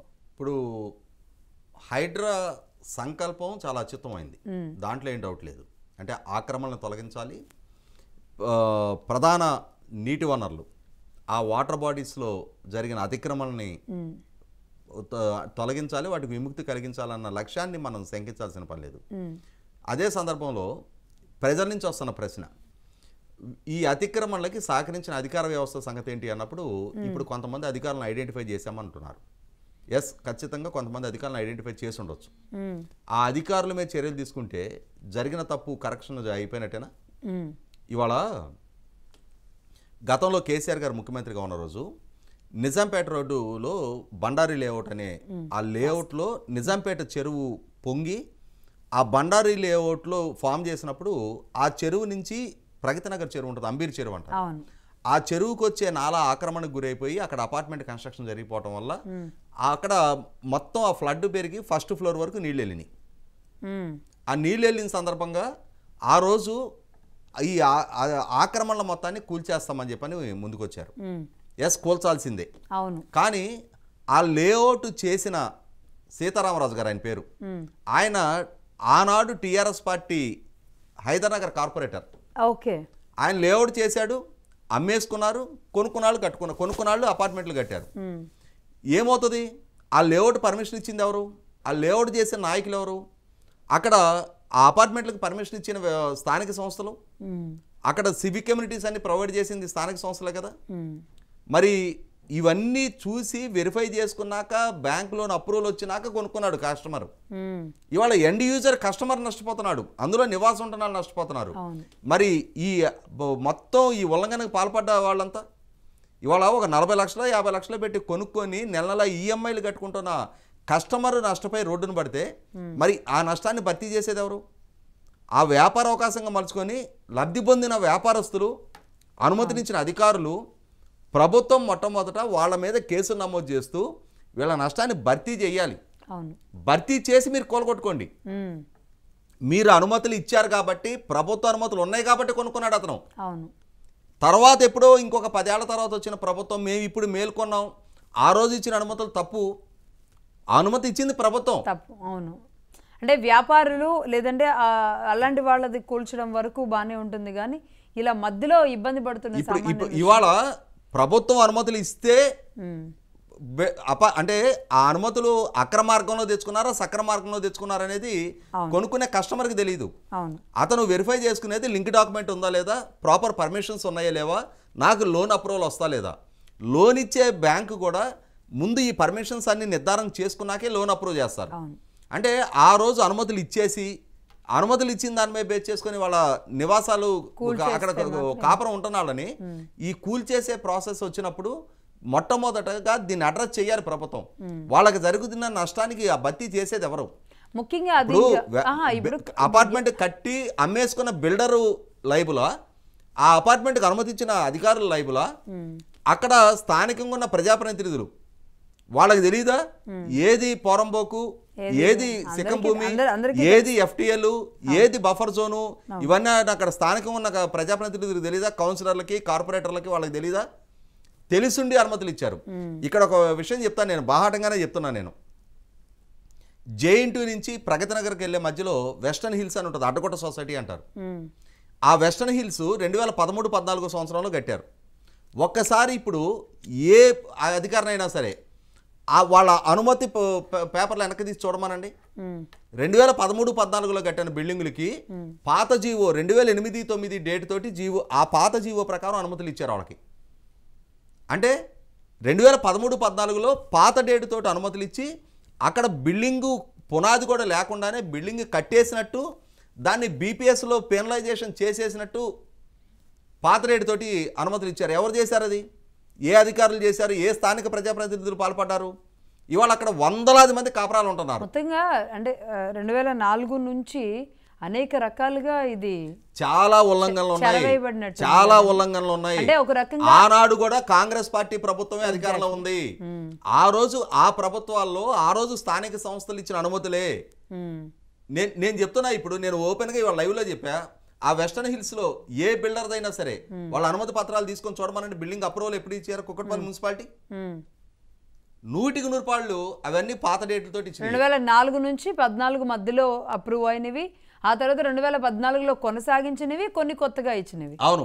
అంటే ఒక రకంగా గత ప్రభుత్వాన్ని కూడా ఇందులో పెద్దగా తప్పిదంగా చూపించే పరిస్థితులు లేవు. ఇవాళ నేను అనేది ఏమంటే అన్ని ప్రభుత్వాల హయాంలో ఈ ఉల్లంఘనలు జరిగినాయి. గత 20-25 సంవత్సరాల్లో హైదరాబాద్ ముఖ చిత్రం మారిపోయింది. నగర విస్తీర్ణం పెరిగే కొంది, జనాభా పెరిగే కొంది, ఆవాసాలు రావాల్సిన అవసరం ఉన్న దృష్ట్యా ఎక్కడ భూమి కనిపిస్తే అక్కడికి ఎక్స్టెండ్ చేసుకుంటూ వెళ్ళిపోయారు. అవును. ఇప్పుడు ప్రగతి నగర్ చెరువు పక్కనే మా మామగారు ఫ్లాట్ ఉండేది, 1999లో కొన్నారు వాళ్ళు. అప్పుడు ఆదిత్య హోమ్స్ అని చెప్పి అదొక్కటే అపార్ట్మెంట్ ఉండేది. జేఎన్టీ అవతల ఇంక వేరే అపార్ట్మెంటే లేదు, అదొక్కటే అపార్ట్మెంట్ ఉండేది. అప్పుడు ప్రగతి నగర్ చెరువు ఎంత విస్తీర్ణం ఉండేది, ఇవాళ ఎంత విస్తీర్ణం ఉంది అనేది ఈ 25 సంవత్సరాల్లో మా కళ్ళ ముందు చూసాం. అక్కడ ఇవాళ మరి అవన్నీ కూల్చేసే పరిస్థితి వస్తే మరి ఇన్ని సంవత్సరాలుగా ఉపేక్షించిన వ్యవస్థలేవి? అవును. ఇవాళ ఖచ్చితంగా లైబుల్ ఆ వ్యవస్థలు, ఆ అధికారులు, పర్మిషన్ ఇచ్చిన వాళ్ళు. ఒకటి వాస్తవం ఏంటి అంటే రేవంత్ రెడ్డి గారు ఒక పెద్ద కొండేగల తేనెతుట్టిని కదిపారు. మామూలు తేనెతుట్టు కూడా కాదు, కొండేగల తేనెతుట్టిని కదిపారు. దాని నుంచి ఆయన తేనె సంగ్రహించగలుగుతారా, లేదు ఈ తేనె ఈగల దాడికి గురవుతారనేది రేపు కాలం సమాధానం చెప్పాలి. అవునా? ఖచ్చితంగా. ఎందుకనంటే మనం చూసాం, ఇప్పుడు సంస్కరణలు అనేది సాహసోపేతమైన చర్య. అవును. పివి నరసింహారావు గారు ఉమ్మడి రాష్ట్ర ముఖ్యమంత్రిగా ఆయన భూ సంస్కరణలు తీసుకొచ్చారు అని చెప్పని ఆయన్ని ముఖ్యమంత్రి పదవి నుంచి దించేశారు ఆ రోజు కాంగ్రెస్ నాయకులే. ఇవాళ అన్ని పార్టీల్లో ఉన్న వ్యవస్థలు అధికారానికి దగ్గరగానే ఉంటారు. అంటే అన్ని పార్టీల్లో ఉన్న పెట్టుబడిదారులు, పెద్దలు అధికారానికి, వాళ్ళకి పార్టీల వ్యత్యాసం ఉండదు. ఖచ్చితంగా వాళ్ళ ప్రయోజనాలకు భంగం కలుగుతుంది అనుకున్నప్పుడు, లేదు వాళ్ళ స్థానిక నాయకులు ఉంటారు. ఇప్పుడు మనం ప్రస్తావించిన మిడిల్ క్లాస్ పీపుల్, ఇవాళ సామాన్యులు, ఉద్యోగస్తులు నెల జీతగాళ్ళు కొనుక్కున్నారు ఈఎంఐల మీద ఆధారపడి. ఇవాళ బ్యాంకులకి నష్టం, బ్యాంకులు ఈఎంఐలు ఆపరవు, వీళ్ళ ఇల్లు కూలిపోద్ది. ఆ ఈఎంఐ ఏ విధంగా కట్టాలి? అంటే అది జాతి సంపద, బ్యాంక్ మనీ అంటే ఖచ్చితంగా ఈఎంఐ ఎలా కట్టాలి మరి? అంటే నిజానికి వీటికి అన్నిటికీ సమాధానం చెప్పి తీరాల్సిన అవసరం ఉంటుంది. మరి వీటిని అన్నిటినీ అడ్రస్ చేయగలిగే అంతటి ధైర్య సాహసాలు ప్రదర్శించగలిగితే ప్రభుత్వ పరంగా ఈ సామాన్యులకు ఎదురవుతున్న నష్టాన్ని భర్తీ ఎందుకంటే మీరు అన్నట్టు ఈ జోన్స్ అన్నీ కూడా ముఖ్యంగా చెరువుల్ని కనుక మళ్ళీ పాత చెరువులను తీసుకురావాలి అంటే ఏరియాలు ఎగిరిపోతాయి.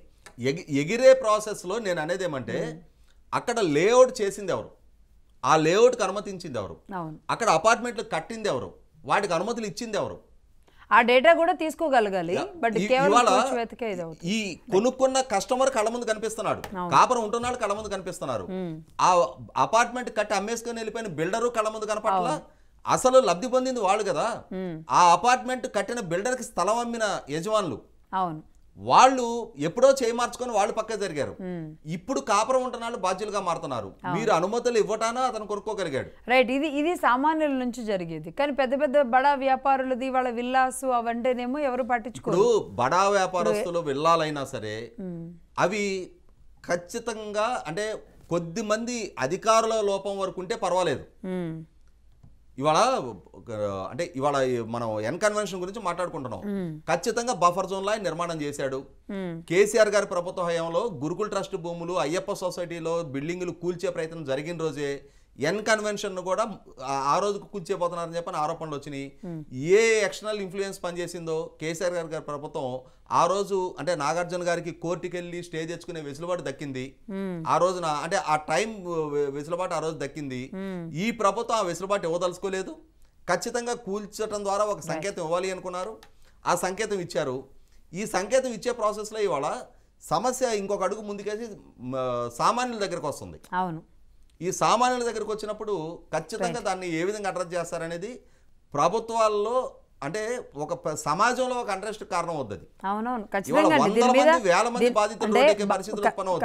ఇప్పుడు ఇది దీన్ని ఎలా సొల్యూషన్ అనేది ఎలా చెప్పబోతున్నారు, దీనికి అసలు ఏం చెప్పబోతున్నారు, ముఖ్యమంత్రి గారు కూడా దీని మీద కొంచెం ఒక ప్రెస్ మీట్ పెట్టి 2004 తర్వాత అవును కాంగ్రెస్ టైంలోనే ఇప్పుడు చిలుకూరు టెంపుల్కి వెళ్తుంటే మనకి 2004 టైంలో చిలుకూరు టెంపుల్కి వెళ్తుంటే ఆ రోజు కనిపించిన కట్టడాలకి అంటే అదే ఉస్మాన్ సాగర్ కదా, అదే 111 జీవో పరిధి కదా. 2004కు ముందు చంద్రబాబు నాయుడు గారి ప్రభుత్వ హయాంలో 111 జీవో వచ్చింది. ఆ 111 జీవో వచ్చిన తర్వాత 2004 తర్వాత 20 సంవత్సరాల కాలంలో 111 జీవో అమల్లో ఉండగానే చుట్టుపక్కల 10 కిలోమీటర్ల పరిధిలో నిర్మాణాలు అంటే జలాశయాలకి 10 కిలోమీటర్ల పరిధిలో నిర్మాణాలు చేయకూడదు అని చెప్పనేది 111 జీవో ఉంది. ఆ జీవో అమల్లో ఉండగానే ఈ 20 సంవత్సరాల పాటు 10 ఏళ్ళు కాంగ్రెస్ ప్రభుత్వం, 10 ఏళ్ళు టీఆర్ఎస్ ప్రభుత్వం, వీళ్ళ హయాంలోనే నిర్మాణాలన్నీ జరిగింది. ఇవాళ అవన్నీ జరుగుతూ ఉన్నప్పుడు చూస్తా మౌన ప్రేక్షకులాగా ఉండిపోయారు కదా. అవును, అందరూ అలాగే ఉన్నారు. ఆనాటి కాంగ్రెస్ 10 ఏళ్ల పాటు కాంగ్రెస్ ప్రభుత్వం అలాగే ఉంది. 2004 టీఆర్ఎస్ ఉంది. మీరు అన్నట్టు 20 ఏళ్ల టెంపుల్కి వెళ్ళేటప్పుడు ఆ రోజు ఎట్లా ఉండేది, సాయంత్రం 5:30, 6 అయితే ఒక హాఫ్ అన్ అవర్ బైక్ మీద ట్రావెల్ చేసి సిటీ బయటకు వెళ్తే ఎడు చూసినా పచ్చటి పొలాలు, నెమళ్ళు, సిటీ మొత్తం. ఇవాళ కాంక్రీట్ జంగిల్ అయిపోయింది. ఆ జంగిల్ అవుతున్నది ఓవర్ నైట్ ఏమి పాతాళ భైరవి విగ్రహం దాన్ని మళ్లించే క్రమాన్ని అనేది వదిలేసేసి విచ్చలవిడిగా అయితే కట్టేశారనేది వాస్తవమే. శివశంకర్ గారు ఉన్నారు గుడివాడ నుంచి. శివశంకర్ గారు, శివశంకర్ గారు ఫోన్ లో మాట్లాడండి, టీవీ చూడకండి. ఫోన్ లో మాట్లాడుతున్నారు మేడం, టీవీ చూడకండి. చెప్పండి. Good morning madam. Good morning, చెప్పండి. Good morning madam. మీకు గుడ్ మార్నింగ్ మేడం. మీకు ఛానల్ లో ఉన్న వాళ్ళకి good morning madam.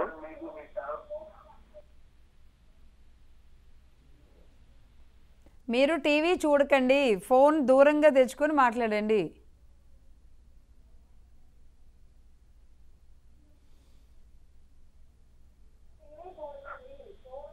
Hello hello.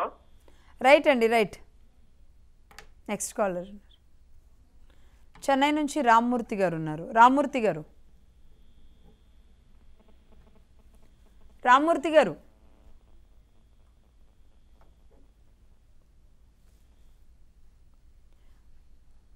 Right.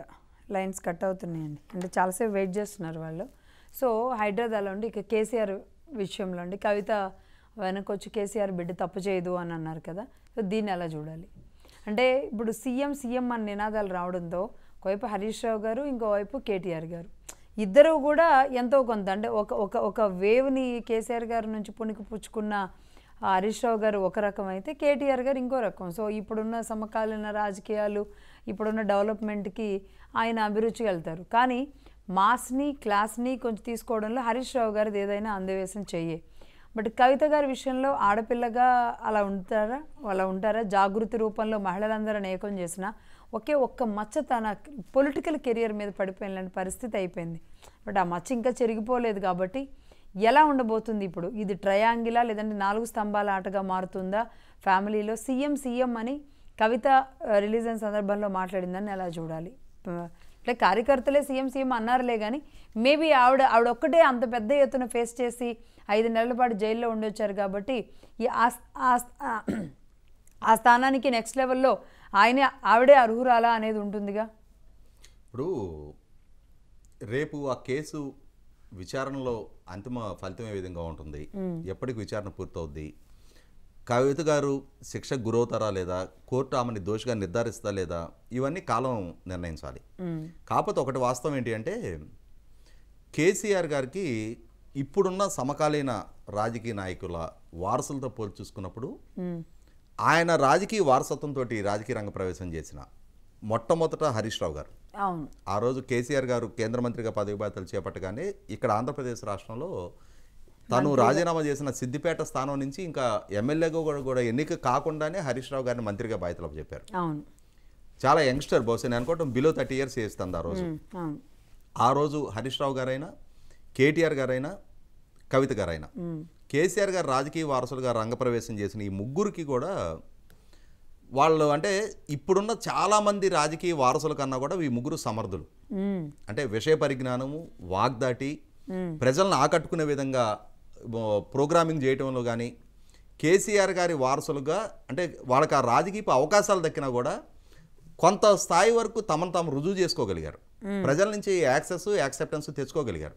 ప్రజలతో యాక్సెస్ మెయింటైన్ చేయగలిగారు, ఆ యాక్సెప్టెన్స్ తెచ్చుకోగలిగారు. జాగృతి అధినేతగా కవిత గారు కూడా చాలా సంస్కృతిపరమైన కార్యక్రమాల్లో ఇన్వాల్వ్ అయ్యేవారు.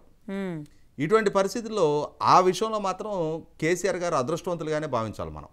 అంటే ఆయన రాజకీయ వారసులు పూర్తిగా ఆయన చేత స్పూన్ ఫీడింగ్ కాబోతున్నాళ్లే, ఐడియాలజీ పరంగా కూడా వాళ్ళు సొంతంగా ఇండిపెండెన్స్ ప్రదర్శించలేని నాయకులు అనే పరిస్థితి కాదు. ఖచ్చితంగా సొంత వ్యక్తిత్వాన్ని రుజువుపరుచుకున్నారు దాదాపుగా దశాబ్దాల పాటు. ఇవాళ ఒక్కరోజు జరిగింది కాదు ఇది. ఇటువంటి పరిస్థితుల్లో ఖచ్చితంగా కవిత గారు చాలా సంక్షోభ పరిస్థితి ఎదుర్కొన్నారు. ఎలక్షన్స్ ముందు, పార్లమెంట్ ఎలక్షన్స్ ముందు ఆమె అరెస్ట్ కావటం, అరెస్ట్ అయ్యి సుదీర్ఘకాలం బెయిల్స్ రిజెక్ట్ అవుతూ ఉండి అంతిమంగా సుప్రీంకోర్టు ఆదేశాలతోటి బెయిల్ తోటి బయటకు వచ్చారు. ఖచ్చితంగా ఎమోషన్స్ ఉంటాయి కొంత అక్కడ శ్రేణుల్లో. తమ నాయకురాలి బిడ్డ మరి ఇంత సుదీర్ఘకాలం జైల్లో ఉండి బయటకు వస్తున్న నేపథ్యంలో అది కూడా ఆ బెయిల్ ఇచ్చిన సందర్భంలో సుప్రీంకోర్టు చేసిన వ్యాఖ్యలు కూడా విచారణా సంస్థని వంకబెడుతూ, అంటే ఎన్నాళ్ళు మీరు జైల్లో ఉంచాలి అనుకుంటున్నారు, మీరేం సాక్ష్యాలు సబ్మిట్ చేశారు, అది కొంత నైతికత పెంచిన అంశం. అంటే ఇప్పటి వరకు సరైన సాక్ష్యాధారాలు విచారణా సంస్థ ప్రొడ్యూస్ చేయలేకపోయింది, ఆమె నేరాన్ని నిర్ధారించలేకపోయింది అనేది మేము తప్పు చేయలేదు అని చెప్పని చెప్పుకోవడానికి వాళ్ళ మొరాలిటీ పెంచుకునే ఒక అవకాశం అది. ఇటువంటి నేపథ్యంలో సహజంగానే ఇప్పుడు పార్టీ ఓడిపోయింది, కొంత సంక్షోభ పరిస్థితి ఎదుర్కొంటా ఉంది. కేసీఆర్ గారు దాదాపుగా మానసికంగా కూడా వేదన చెందుతూ ఉన్నారు. తన కూతురు పరిస్థితి దృష్ట్యా, తనకు ఎదురైన ఓటము దృష్ట్యా, తన పార్టీలో కీలకంగా ఉన్న నాయకులందరూ కూడా అధికార పార్టీ వైపు ఫిరాయించుతున్న నేపథ్యంలో అని చెప్పని కూడా వార్తలు వస్తూ ఉన్నాయి మనకి. ఇటువంటి నేపథ్యంలో ఖచ్చితంగా అటు కేసీఆర్ గారికి మోరల్ బూస్టింగ్, ఆ పార్టీ శ్రేణులకు కూడా ఇప్పటివరకు ఏమని వస్తున్నాయి విమర్శలు, మీ నాయకుడు బిడ్డెందుకు జైల్లో ఉంది, సారాయి కేసులో, దొంగ సారాయి కేసులో జైల్లో ఉండటం ఇప్పటికి కూడా. అంటే సరే ఇంకా ప్రొడ్యూస్ చేయలేదు అనేది ఒకటైతే, అలా అని క్లీన్ చిట్గా అయితే క్లీన్ చిట్ కాదు. నేను ఇందా చెప్తుంది అదే, రేపు అంతిమంగా న్యాయస్థానాలు ఏమి నిర్ధారిస్తాయి, విచారణ సంస్థ ఏ సాక్ష్యాలు ప్రొడ్యూస్ చేయగలుగుతుంది అనేది తర్వాత సంగతి. ప్రస్తుతానికైతే దాదాపుగా 5 నెలలు జైల్లో ఉంచారు. 5 నెలలు ఈమెను జైల్లో ఉంచడమే కాదు కదా, ఈమెను మొట్టమొదటిగా సమన్ చేసి విచారణ చేసిన తర్వాత ఎన్నో నెలల తర్వాత అరెస్ట్ చేశారు. మరి ఈలోగా ఆమె పాత్రను నిర్ధారించడానికి కావాల్సిన పూర్తి సాక్ష్యాధారాలు సేకరించి పెట్టుకోవాలి కదా. ఇప్పుడు మొన్న మనం చంద్రబాబు నాయుడు గారు అరెస్ట్ సందర్భంగా కూడా అదే కదా ప్రస్తావన వచ్చింది. అరెస్ట్ చేశారు, 53 రోజులు జైల్లో ఉంచారు. జూన్ 4వ తారీఖు వరకు జగన్మోహన్ రెడ్డి గారి ప్రభుత్వం అధికారంలో ఉంది. ఆయనకి ఆర్థిక ప్రయోజనాలు చేకూరినట్టుగా ఆయనకి కానీ, ఆయన పార్టీకి కానీ, ఆయన కుటుంబ సభ్యులకు కానీ, ఆయన సంస్థలకు కానీ ఏదో ఒక రూపాయి పలానా వ్యక్తి నుంచి పలానా రూపంలో చేరింది అనే సాక్ష్యాన్ని కోర్టుకు సబ్మిట్ చేయలేపారు కదా. కానీ ఆయన మీద కేసు నమోదు చేశారు, అరెస్ట్ చేశారు. ఇవాళ కవిత గారు 5 నెలల పైకి జైల్లో ఉన్నారు. ఒకరోజు 2 రోజులు కాదు, 5 నెలల తర్వాత జైల్లో ఉన్న తర్వాత కూడా కనీసం ఆమె పాత్రను నిర్ధారించే సైంటిఫిక్ ఎవిడెన్సెస్, ఫోన్లు ట్యాంపర్ చేశారు, ఫోన్లు డ్యామేజ్ చేశారు అని చెప్పనే వ్యాఖ్య తప్పితే, అంటే మేబీ అదేంటో మరి బెయిల్ ఒకటే రాలేదు కానీ అధికారుల దగ్గర అన్ని ఆధారాలు ఉన్నాయని చెబుతూనే ఉన్నారు. కానీ బట్ ఏం ప్రొడ్యూస్ చేశారో ఏం ప్రొడ్యూస్ చేయలేదు అన్న విషయం కూడా అదే బయటకు రాని అంటే పరిస్థితి. ఇప్పుడు కవిత గారు నేరానికి పాల్పడ్డారు అని చెప్పని ఆరోపణ. 100 కోట్లు చేతులు మారటంలో ఆమె కీలక పాత్ర పోషించారు. సౌత్ లాబీని ఆమె రిప్రజెంట్ చేశారు. సో అండ్ సో హోటల్లో పదే స్టే చేశారు. అక్కడే మీటింగ్ జరిగినాయి. మద్యం పాలసీని ఈమె డిక్టేట్ చేశారు. ఈమె డిక్టేట్ చేస్తేనే వాళ్ళు మద్యం పాలసీని అడాప్ట్ చేసుకున్నారు. ఇవి కదా పదే వస్తున్న ఆరోపణలు. ఈ ఆరోపణలు నిర్ధారణ చేయడానికి కావాల్సిన ఆమె పాత్రని పూర్తిస్థాయిలో నిర్ధారించడానికి కావాల్సిన సాక్ష్యాధారాలు ఇక్కడ ఏమవుతుంది? ఆమె ఆడిటర్ బుచ్చిబాబు, ఆమెకి అతను పిళ్ళై, ఈమె బినామీ, తర్వాత అభిషేక్ బోయినపల్లి, వీళ్ళందరూ ఈమె సంబంధికులే అని చెప్పని 1-10 సార్లు చెప్తా ఉన్నారు కదా. అది చెప్తా ఉన్నప్పుడు మరి వాళ్ళ ద్వారా అయినా సరే ఏం సాక్ష్యాలు సేకరించారు, ఏ వ్యక్తి నుంచి ఏ సందర్భంలో ఎవరికి డబ్బులు ముట్టిని, ఆ డబ్బులు ముట్టిన తాలూకు ఇప్పుడు మనకి ఇక్కడ ఒక అంశం ఏంటి, వివేకానంద రెడ్డి గారి హత్య జరిగిన సందర్భంలో ఆ హత్యకి ముందు, హత్య జరిగిన తర్వాత కూడా ఈ కేసులో అక్యూజ్డ్ అలాగే అవినాష్ రెడ్డి గారి కుటుంబ సభ్యులు కలిశారు అని చెప్పని గూగుల్ టేక్అవుట్ సాక్ష్యాధారాలు ప్రొడ్యూస్ చేశారు కదా. అట్లాగే ఈ కేసులో కూడా ఈ డబ్బులు చేతులు మారిన సందర్భంలో వీళ్ళందరూ ఎక్కడ కలిశారు, ఏ వ్యక్తులు కలిశారు, ఆ సాక్ష్యాధారాలు సైంటిఫిక్ ఎవిడెన్సెస్ సేకరించున్నట్టయితే ఇవాళ ప్రొడ్యూస్ చేయడానికి కొంత ఆస్కారం ఉండేది. అంటే ఈ వ్యవహారంలో సేకరించారా, సేకరించిన బయట పెట్టట్లేదా, లేదంటే ఇంత సీరియస్గా ప్రతిష్టాత్మకంగా తీసుకొని కేజ్రీవాల్, సిసోడియా, పెద్ద తలకాయలు, శరత్చంద్రారెడ్డి ఇంతమంది ఉన్న ఈ కేసులో కవిత దగ్గరికి వచ్చే వరకు మాత్రం ప్రొడ్యూస్ చేయలేదు. అంటే మేబీ మనీష్ సిసోడియా గారికి కూడా అన్ని రోజులు జైల్లో ఉన్న ఆయన కూడా ఆయన పాత్రని, అంటే ఆయనకి డబ్బులు ముట్టినట్టుగా కానీ ఆయన డబ్బులు తీసుకున్నట్టుగా పలానా దగ్గరికి ట్రాన్స్ఫర్ చేసినట్టుగా సాక్ష్యాధారాలు లేవు. ఈ డబ్బులు ముట్టిని గోవా ఎన్నికల్లో ఖర్చు పెట్టేశారు. ఇది ఒక బ్లేటెంట్ గా చెప్తుంది సిబిఐ. కానీ ఎప్పుడు ఎక్కడ ఎవరి చేతికి ఇచ్చారు డబ్బులు? ఇంతమందిని అరెస్ట్ చేశారు కదా. ఇవాళ స్వయానా ముఖ్యమంత్రి జైల్లో ఉన్నారు కదా. ఈ స్పెసిఫిక్ సాక్ష్యాధారాలని కోర్టుకు సబ్మిట్ చేయాలి. వాళ్ళ పాత్రను నిర్ధారించడానికి అసలు సిసలు సాక్ష్యం ఇది. ఎందుకో అసలు మన ఈ మధ్య సిబిఐ, ఈడీ ఈ అరెస్టులన్నిటిలో కూడా ఆ సడలింపు ఎందుకు అవుతుందో, లేదంటే కేసు ఎందుకు అవుతుందో, బెయిల్ ఎందుకు రాలేదో, ఎందుకు వస్తుందో కూడా అర్థం కాని పరిస్థితి అయిపోయింది. బట్ ఆ విషయంలో కూడా వ్యవస్థల్ని మనం ఇప్పటివరకు ఆంధ్రప్రదేశ్లో వ్యవస్థల గురించి, అందులో పనిచేస్తున్న వాళ్ళ గురించి మాట్లాడుతున్నట్టుగానే ఈ వ్యవస్థల గురించి కూడా మాట్లాడాలండి. సమాజం చూస్తుంది అన్న విషయంలో. వెంకట్రావు గారు ఉన్నారు బెంగళూరు నుంచి. వెంకట్రావు గారు నమస్తే అమ్మా. నమస్తే అండి. నమస్తే లక్ష్మి గారికి, అప్సాన్ రాజేష్ గారికి నమస్కారాలు. నమస్తే అండి. నమస్తే, చెప్పండి అండి. మన ఆంధ్రప్రదేశ్ వ్యవస్థలను చూసి ఎంత బాధ కలుగుతుందంటే, ఇప్పుడు మీరు ఒక 4 ఛానల్స్ ఇంత విశ్లేషణ చేస్తున్నా కానీ ఇంకా ఒక మూల చాలా ఒక 5% కూడా విశ్లేషణ బయటికి రావట్లేదమ్మా. వీళ్ళు మన అప్సాన్ గారు కానీ ఇలాగ ఒక 10 మంది మంచి విశ్లేషకులు పనిచేస్తున్న ఏ మూలకి సరిపోవటం లేదు. ఇంకా ఎన్ని కోకళ్ళలు ఉన్నాయో తెలియట్లేదు మన ఆంధ్రప్రదేశ్ ని ఈ గత 5 సంవత్సరాలు అని అనుకుంటున్నాం. కాదమ్మా, 50 సంవత్సరాల నుంచి మన విధ్వంసానికి నాంది పలికారు రాజశేఖర రెడ్డి గారు. అక్కడి నుంచి కంటిన్యూ అయింది. ఈ 5 సంవత్సరాల్లో బాగా విపరీతమైంది. ఇంకా చాలా చాలా ఇబ్బందికరమైన పరిస్థితుల్లోనే ఉన్నారు. నిన్న ఇది బొంబాయి అమ్మాయిది చూస్తే ఇంకా ఎంత విదారకం, ఎంత ఆమె మాటలు, ఆమె చెప్పినవి, ఆమె చెప్పుకోలేనన్ని విపరీతమైన కష్టాలు అనుభవించుండొచ్చమ్మా. ఎందుకంటే వాళ్ళు అలాంటి మనుషులు, వాళ్ళు మనుషులుగా కాదు. ఇలాంటి పరిస్థితుల్లో మనకి చంద్రబాబు నాయుడు గారి మీద ఇంకా బాధేస్తుంది. ఎందుకు ఇంకా స్పీడ్ అప్ అవట్లేదు?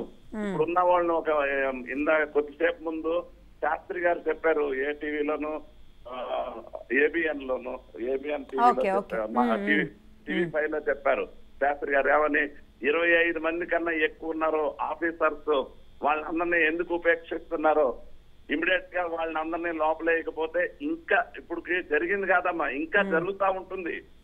ఇంకా విధ్వంసం జరుగుతానే ఉంది. ఆ దానికి కట్టడి చేయడానికి చంద్రబాబు గారు ఇంకొంచెం స్పీడప్ చేయాలి. ఇప్పుడు చాలా స్పీడ్ గా పనిచేస్తున్నారు వాళ్ళు, అహర్నిశలో కష్టపడుతున్నారు. అయినా కానీ మేము కర్ణాటకలో ఉండి కూడా ప్రతి రోజు కూడా మా ఆంధ్రప్రదేశ్, మా తెలుగువారు అనే దాని మీద ఎక్కువ ఉన్నామమ్మా. ఇది ఎట్లా కట్టడి చేయగలుగుతారు, మళ్ళీ దారిలో ఎలా పెట్టగలుగుతారు, ఎప్పుడు గాడిలో పెట్టగలుగుతారు, ఈ గాడిలో పడేదాకా ఆ మంచి రోజులు చూడాలని ఈ 5 సంవత్సరాలలో కూడా సరిపోవా ఏంటి అన్నంత బాధ ఉందమ్మా. కొంచెం వీటి మీద మీరు కూడా మంచి మంచి విశ్లేషణలు ఇస్తున్నారు. అందరూ కూడా ఇంకా ఇంకా బాగా ఎలాంటి లోతుల్లోకి వెళ్ళి ఎంతో మంది ఒక 100 మంది దాకా కష్టపడుతున్నారు. కానీ సాక్షి ఛానల్లో చూడటానికి మీ ఛానల్ కన్నా సాక్షి చూద్దామని ఎక్కువ చూస్తున్నానమ్మా.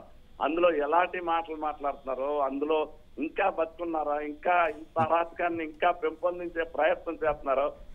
చెట్టేమో చాలా స్పీడ్ గా పరిగెడతామా, మంచి చాలా స్లోగా పరిగెడితే వాళ్ళు ఒక్కళ్ళు మిమ్మల్ని 10 మందిని కట్టడి చేస్తారమ్మా. దీనికి మీరు అందరూ కూడా దీన్ని ఇంకా ఎలా పెంపొందించాలి, మనల్ని మనం స్పీడ్ ఎలా అని చెప్తామా. Thank you. రైట్ అండి. థ్యాంక్ యూ వెంకట్రావు గారు. Thank you. నమస్కారం అండి. ఇంకొక కాల్ తీసుకొని క్లోజ్ చేద్దాం. గోపాలరావు గారు ఉన్నారు కాకినాడ నుంచి. గోపాలరావు గారు నమస్తే అండి. Good morning madam. Good morning Gopalarao గారు, బాగున్నారా? బాగున్నామ్మా. అప్పసాని రాజేష్ గారికి కూడా ధన్యవాదాలు. ఆయన ఎనలిస్ట్ గా 10 మంది పెట్టి ఆయన మీ ఛానల్ కి ఏ ఛానల్ కి వెళ్ళినా అవునవును మేడం, మా మైండ్ సెట్ కూడా అలాగే పనిచేస్తాం. ఆయన డేట్స్, సంవత్సరాలు, ఇన్సిడెంట్స్ అన్నిటిని అలా ఓకగా చెప్పేయగలిగిన నాలెడ్జ్ అయింది. చాలా ఒకటి అమ్మా, ఇప్పుడు చిన్న రిక్వెస్ట్ అమ్మా, మీ ఛానల్ కి మేము అందరం మాకు వారంలో 1 రోజు మీరు మమ్మల్ని కనికరించి మాకు ఆన్లైన్ లో మాట్లాడే అవకాశం కల్పిస్తున్నారు. రాజేష్ గారు వీళ్ళందరూ అని మాకు కొంచెం ఎక్కువ సమయం కేటాయించమని నా జస్ట్. సారీ బ్రేక్ అయిందండి మీరు కరెక్ట్ గా చెప్పే వరకు. మీరు చెప్తున్నది సరిగ్గా మీరు చెప్పే టైంకి బ్రేక్ అయింది. ఏమన్నారు?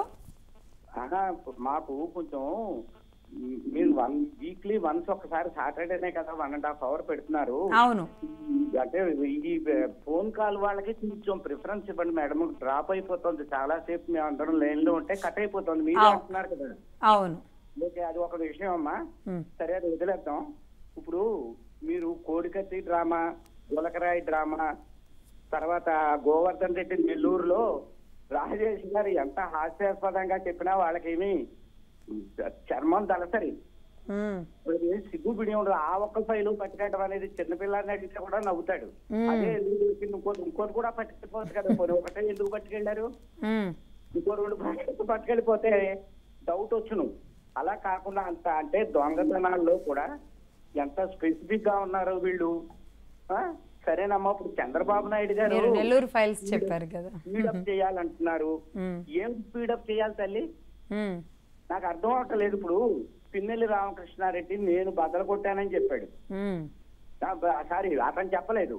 ముఖ్యమంత్రి మాజీ పులివెందుల ఎమ్మెల్యే గారు వెళ్ళి హెలికాప్టర్ లో అవును అతనికి బీపీ పెరిగింది బద్దలు కొట్టాడని చెప్పాడు. అయినా సరే అతనికి బెయిల్ ఇచ్చారు. ఆయన చెప్పలేదు. ఆయన చూడండి ఎంత బాగా గుర్తు చేస్తున్నారు. ఆయన చెప్పలేదు, జగన్మోహన్ రెడ్డి గారు చెప్పారు. తర్వాత ఇతను ఎవరు, మన పెడన మాజీ ఎమ్మెల్యే వాడు జోగి రమేష్ కొడుకు. మరి ఏంటమ్మా వాడికి బెయిల్ ఇవ్వడం, 1 నెలలు తిరగకుండా? అవును, అమెరికాలో ఉద్యోగం చేసుకునేవాడు ఇక్కడికి వచ్చి ఈ దుర్మార్గ పనులు ఏంటి? తండ్రి చెప్పద్దా తప్పురా, నీ ఫ్యూచర్ పాడవుతుందని. నేను చదువు విషయంలో కూడా నాకు ఎటువంటి సింపతి లేదమ్మా. ఆవిడ కూడా అమెరికాలో ఉద్యోగం చేసుకుంటే ఇక్కడికి వచ్చి ఒక ఆడకూతురు అయ్యుండి అసలు అలాంటి వేరే కేసులు ఏదన్నా ఉందంటే ఓకే. లిక్కర్ ఏంటమ్మా ఆడవాళ్ళకి? లిక్కర్ స్కామ్ లో అసలు ఎందుకు ఆ అనుమానం వచ్చేలాగా ప్రవర్తించాలి? చంద్రబాబు గారు ఏం చేయాలి నాకు తెలియదు సార్. ఆయన ఏదన్నా తీసుకొచ్చి 4గురికి ఎంప్లాయ్మెంట్ కల్పిద్దాం, బ్రాండ్ ఇమేజ్ ని నిలబెడదాం, రైల్వే జోనో లేకపోతే అక్కడ అమరావతిలో నిర్మాణాలు ఇవన్నీ చేద్దామని ఆయన చూస్తుంటే ఈ కేసు గురించి ఆయన ఎక్కడ ఇబ్బంది పడక ఏం చేస్తారమ్మా? ఆయన హ్యూమన్ బీయింగ్ లేకపోతే అలా ఉద్భీన అద్భుత దీపం ఏమన్నా ఉందా? ఏం చేయాలి నాకు తెలియగడుతున్నా. 74 ఏళ్ళు వచ్చినాయి ఆయన. ఇప్పుడు చూడండి ఆ పచ్చిపాటి పుల్లారావు వాళ్ళ వైఫ్ ఏమిటంటే అవన్నీ ఒక ఎక్స్పీరియన్స్ లీడరే కదా. పెళ్ళం సిఐల్ని ఎస్ఐల్ని పెట్టి కేకులు కట్ చేయడం ఎవరికి ఇచ్చారండి వీళ్ళకి ఇవన్నీ? అక్కడెక్కడో కర్నూలులో రామసుబ్బారెడ్డి ఎవరో అతను వైఫ్ ఏమో ఒక పోలీస్ ఆఫీసర్ని బెదిరిస్తుంది కారులో కూర్చుని. చంద్రబాబు గారు ఇలాంటివన్నీ చేయమని చెప్పారమ్మా. బట్ జగన్మోహన్ రెడ్డి గారు ఖచ్చితంగా ఆయన ప్రొవోక్ చేశారు. ఎందుకంటే అతను సైలెంట్ గా ఉంటాడు, చంద్రబాబు వార్నింగ్ ఇచ్చాడు. జాగ్రత్త ఏంటనుకుంటున్నారు మీరు ఇలాంటి పనులు చేయడం, పట్టుపాటు పుల్లారు సీనియర్ లీడర్ అయినా వదలలేదు ఆయన. రైట్లేండి. అంటే సరే ఈ వ్యవహారాలు అది ఏమంటారు ఈగోస్ లేదంటే అహంకారాలు దీనివల్ల పార్టీకి జరిగిన నష్టం ఒక ఎత్తు అయితే, ఇవి మరి ఈ ఘోరాలు ఎక్కడో ఆడపిల్లల్ని హింసించడాలు ఈ దోచుకోవడాలు ఇదంతా ఒక రకం. కానీ మీరు అన్నట్టుగా టీడీపీలో కూడా అలాంటి వ్యవహారాలు జరగకుండా అందరూ జాగ్రత్తగా ఉండడానికే మరీ టూ మచ్ ఆఫ్ అకౌంటబిలిటీకి కూడా చంద్రబాబు నాయుడు గారు తీసుకెళ్తున్నారు. అది కూడా మళ్ళీ డేంజరే అవుతుందేమో. ఎనీవే థ్యాంక్ యూ అండి. థ్యాంక్ యూ గోపాలరావు గారు. ఖచ్చితంగా మీరు చెప్పినట్లుగా ఇంకొంచెం సమయం పెంచే ప్రయత్నమే చేద్దాం. అఫ్సాన్ గారు మీరు ఏమంటారు? వచ్చిన కాల్స్ కానీ చెప్తున్న సలహాలు కానీ. ఇప్పుడు ఈ కాల్స్ వింటుంటే కర్ణాటక నుంచి కాల్ చేసిన వెంకటరావు గారైనా, కాకినాడ నుంచి కాల్ చేసిన గోపాలరావు గారైనా, వారి వాయిస్ ఏంటంటే వారి చిన్నపిల్లలు కాదు, పెద్దవాళ్ళు, పూర్తి పరిణతి పరిజ్ఞానం సమాజం పట్ల అవగాహన ఉన్నవాళ్ళు. అదే సందర్భంలో ఎంత కీన్గా అబ్జర్వ్ చేస్తున్నారు, ఎక్కడ జరుగుతున్న చాలా చిన్న చిన్న మైన్యూర్ ఇష్యూస్ అనుకుంటున్న వాటిని కూడా ఇంత కీన్గా సమాజం అబ్జర్వ్ చేస్తున్నప్పుడు ఖచ్చితంగా తెలుగుదేశం పార్టీ శాసనసభ్యులు కూడా ఒళ్ళు దగ్గర పెట్టుకొని వ్యవహరించాలి. జగన్మోహన్ రెడ్డి గారికి ప్రజలు ఎటువంటి గుణపాఠం నేర్పారు అనేది గమనించుకుని కళ్ళ ముందు ప్రతి నిమిషం అది ఆ తీర్పుని కళ్ళ ముందు గమనించుకుంటే ఇవాళ శ్రీకాకుళం జిల్లా నుంచి అనంతపూర్ దాకా ప్రజల యొక్క మార్పు కావాలని మిమ్మల్ని ఎంపిక చేసుకున్నారు. మీరు మళ్ళీ అదే మోసధోరణిలో జగన్మోహన్ రెడ్డి గారికి రెప్లికాలాగా మేము కూడా పనిచేస్తామనంటే మీరు అవసరంలా. ఆ రోజున ఇంకొకరు వస్తారు. ఆ పరిస్థితులు తెచ్చుకోకుండా ఇప్పుడు దక్కిన ఈ అవకాశాన్ని సుస్థిరం చేసుకోవాలి, ప్రజల్లో గౌరవ మర్యాదలు కాపాడుకోవాలి, మీ మర్యాద కాపాడుకోవాలి, మిమ్మల్ని ఎంపిక చేసుకున్న పార్టీకి మీకు అవకాశం ఇచ్చిన పార్టీ మర్యాద కూడా ప్రభుత్వం మర్యాద కూడా కాపాడే విధంగా మీరు నడుతుండాలని చెప్పని చాలా సున్నితంగానే చెప్తున్నా. ఇప్పుడు ఖచ్చితంగా రేపటి రోజున ఎలా అయితే జగన్మోహన్ రెడ్డి గారి తప్పుల్ని ప్రస్తావించామో, ఎలా అయితే విమర్శలు చేశామో ఇంకొద్ది రోజులు చూస్తాం. డెఫినెట్గా వీళ్ళ మీద కూడా గొంతు పెంచాల్సిన సందర్భాలు వస్తాయి. ఆ పరిస్థితి తెచ్చుకోకుండా ఏ నమ్మకాన్ని ప్రజలు కనపరిచారో, ఇవాళ టికెట్ దక్కితే చాలు అన్న విధంగా టికెట్ ఎవరికి వస్తే వాళ్ళు గెలిచేశారు. ఊహించని గెలుపులు దక్కినాయి, ఊహించనంత మెజార్టీ ఇచ్చారు ప్రజలు. ఇటువంటి పరిస్థితుల్లో ఆ గౌరవాన్ని కాపాడుకోండి. అసలు ఈజీగా ఇంకొంచెం కష్టపడి ఉంటే ఇంకొక 4-5 కూడా కష్టం అసలు కష్టపడాల్సిన అవసరం లేదు. కానీ కొన్ని చోట్ల జరిగిన స్ట్రాటజీలుగా పోయినాయి. కానీ ఇంకొక 4-5 కూడా వచ్చి ఉంటే అసలు నిజంగా చరిత్ర అయి ఉండేది భారతదేశంలోనే. గౌరవాన్ని నిలబెట్టుకోవాలి. కాకపోతే వీళ్ళు సరే ఆబ్వియస్లీ ఎవరైనా ఒక్కొక్కరు ఒక్కొక్క రకంగా ఉండడం తప్పేం కాదు. కానీ అంత సీరియస్గా స్ట్రిక్ట్గా చంద్రబాబు నాయుడు గారు, పవన్ కళ్యాణ్ గారు, లోకేష్ గారు ఉన్నా అంటే పార్టీలో వచ్చే దాన్ని ఎలా ఇది చేయగలుగుతారు? సరే జగన్మోహన్ రెడ్డి గారు ఫ్రీడమ్ ఇచ్చేశారు. ఇప్పటికి కూడా అందరూ జగన్మోహన్ రెడ్డి గారి దగ్గర పదవులు వస్తాయి, జగన్మోహన్ రెడ్డి గారి దగ్గర డబ్బులు వస్తాయి, జగన్మోహన్ రెడ్డి గారి దగ్గర ఏదనుకుంటే అది జరిగిపోతుంది. ఏంటి ఆయన చెప్పింది చెప్పినట్టు చేస్తే ఇక అంతకుమించి కష్టపడాలి లేదంటే పార్టీ ప్రజల కోసం ఏం చేయాలి ఇవన్నీ అవసరం లేదు. కానీ ఇక్కడ అలా కాదు. మీరు మన కర్మసిద్ధం శ్రీ భగవద్గీత చెప్పినట్లుగా అంత సంసార సాగరం దాటి వస్తే కానీ మోక్షం ఉండదు అన్నట్టుగా ఇక్కడ కూడా అంతే. కష్టపడితే కానీ మీకు ప్లేస్ ఉండదు అన్నట్టు చెబితే కష్టాన్ని ఎవరు చూస్ చేస్తారంటారు? వీళ్ళే తీరాలి. ఇప్పుడు నిన్న ఈరోజు మనకి పేపర్లో కృష్ణా జిల్లాలో నందిగామ నియోజకవర్గంలో 2 లక్షల టన్నుల అంటే స్టాక్ పాయింట్స్ నుంచి ఇసుక మాయమైందని చెప్పని వార్తలు వస్తున్నాయి. అక్కడ స్థానిక తెలుగుదేశం నాయకులు కొల్లుడయ్యి అధికారులు స్థానిక తెలుగుదేశం నాయకులు కలిపి ఈ అవినీతికి పాల్పడ్డారు, 2 లక్షల టన్నుల ఇసుకను మాయం చేశారని చెప్పని వార్తలు వస్తూ ఉన్నాయి. చాలా గంభీరమైన ఆరోపణలు. అది ప్రభుత్వం అధికారంలోకి వచ్చి ఎన్నాళ్ళు అవుతుంది? ఏమంతా కక్కుర్తి అంటే ఆపగా మనకు దొరికిందే ఇక చాలు అని చెప్పని దోచేయాలని చెప్పని ప్రయత్నమా? ఇటువంటి వాటిని ప్రభుత్వం కఠినంగా అణిచేయాలి. అటువంటి తప్పులకు పాల్పడ్డ వాళ్ళని పార్టీ నాయకులుగా కూడా చాలా మంది కానివ్వడానికి వీలేదు. వాళ్ళ తెలుగుదేశం నాయకులు అంటున్నారు, అధికార పార్టీ నాయకులు అని చెప్పని వార్తలు వస్తున్నాయి పేపర్లో. అంటే అది ప్రభుత్వానికి చెడ్డ పేరు తీసుకురావట్లేదా? అవును. కాబట్టి ఇటువంటి వాటికి పాల్పడే ఎవరిని ఉపేక్షించకూడదు. అది నిన్నటి వరకు కుప్పంలో ద్రవిడ యూనివర్సిటీ ప్రెమిసెస్లో పెద్దిరెడ్డి రామచంద్రారెడ్డి గారి అనుయాయుల ద్వారా అక్రమ గ్రానైట్ క్వారింగ్ జరిగింది. నెల్లూరు జిల్లాలో సిలికా శాండ్, క్వాడ్జ్ ఇట్లా మొదలుపెట్టి రాష్ట్ర వ్యాప్తంగా ప్రకృతి వనరుల మొత్తాన్ని ఎక్కడెక్కడ అడ్డగోలుగా ఏది ఉంటే దోపిడీకి అక్కడెక్కడ పాల్పడ్డారని ఆరోపణలు చేశాం, విమర్శించాం, పదే పదే ప్రస్తావించాం. మరి ఇప్పుడు కొత్తగా వచ్చిన ప్రభుత్వంలో కూడా కొంతమంది ఇప్పటికిప్పుడే ఎన్ని రోజులు అవుతుంది పదవి బాధ్యతలు చేపట్టి? ఇవాళకి 79వ రోజు, ఇంకా 90 రోజులు కూడా 3 నెలలు కూడా అవ్వాల. జూన్ 12వ తారీఖు పదవి బాధ్యతలు చేపట్టారు. ఇంత ఆదుర్ద, ఇంత త్వరగా దోచేసుకోవాలని చెప్పని కొంతమంది అయినా సరే ప్రయత్నం చేస్తున్నప్పుడు అది మొక్కగానే వంచాలి, మానైన తర్వాత వంగదు. ఇవాళ ఒక నియోజకవర్గంలో జరిగిన దాన్ని ఉపేక్షిస్తే రేపు 10 నియోజకవర్గాలకు విస్తరిస్తుంది. ఆ రోజు చివరికి ఇంకొక జగన్మోహన్ రెడ్డి గారి పాలన లాంటి రెప్లికా కాటానికి వీల్లేదు. ఇది కాదు ప్రజలు ఆకాంక్షించింది, ప్రజలు కోరుకున్నది ఇది కాదు. ఆ ప్రజల ఆకాంక్షలకు అనుగుణంగా ప్రభుత్వం పనిచేయడానికి మీరు అన్నట్టు చంద్రబాబు నాయుడు గారైనా, నారా లోకేష్ గారైనా, పవన్ కళ్యాణ్ గారైనా క్యాబినెట్ మెజారిటీ ఇప్పటికీ చిత్తశుద్ధిగా పనిచేస్తున్నారు, అంకిత భావాన్ని ప్రదర్శిస్తున్నారు. ప్రజలకి ఇప్పటికీ 100% నమ్మకం ఉంది. రాష్ట్రాన్ని మళ్ళీ తిరిగి పూర్వవైభవం దిశగా అడుగులు వేయించగలరు.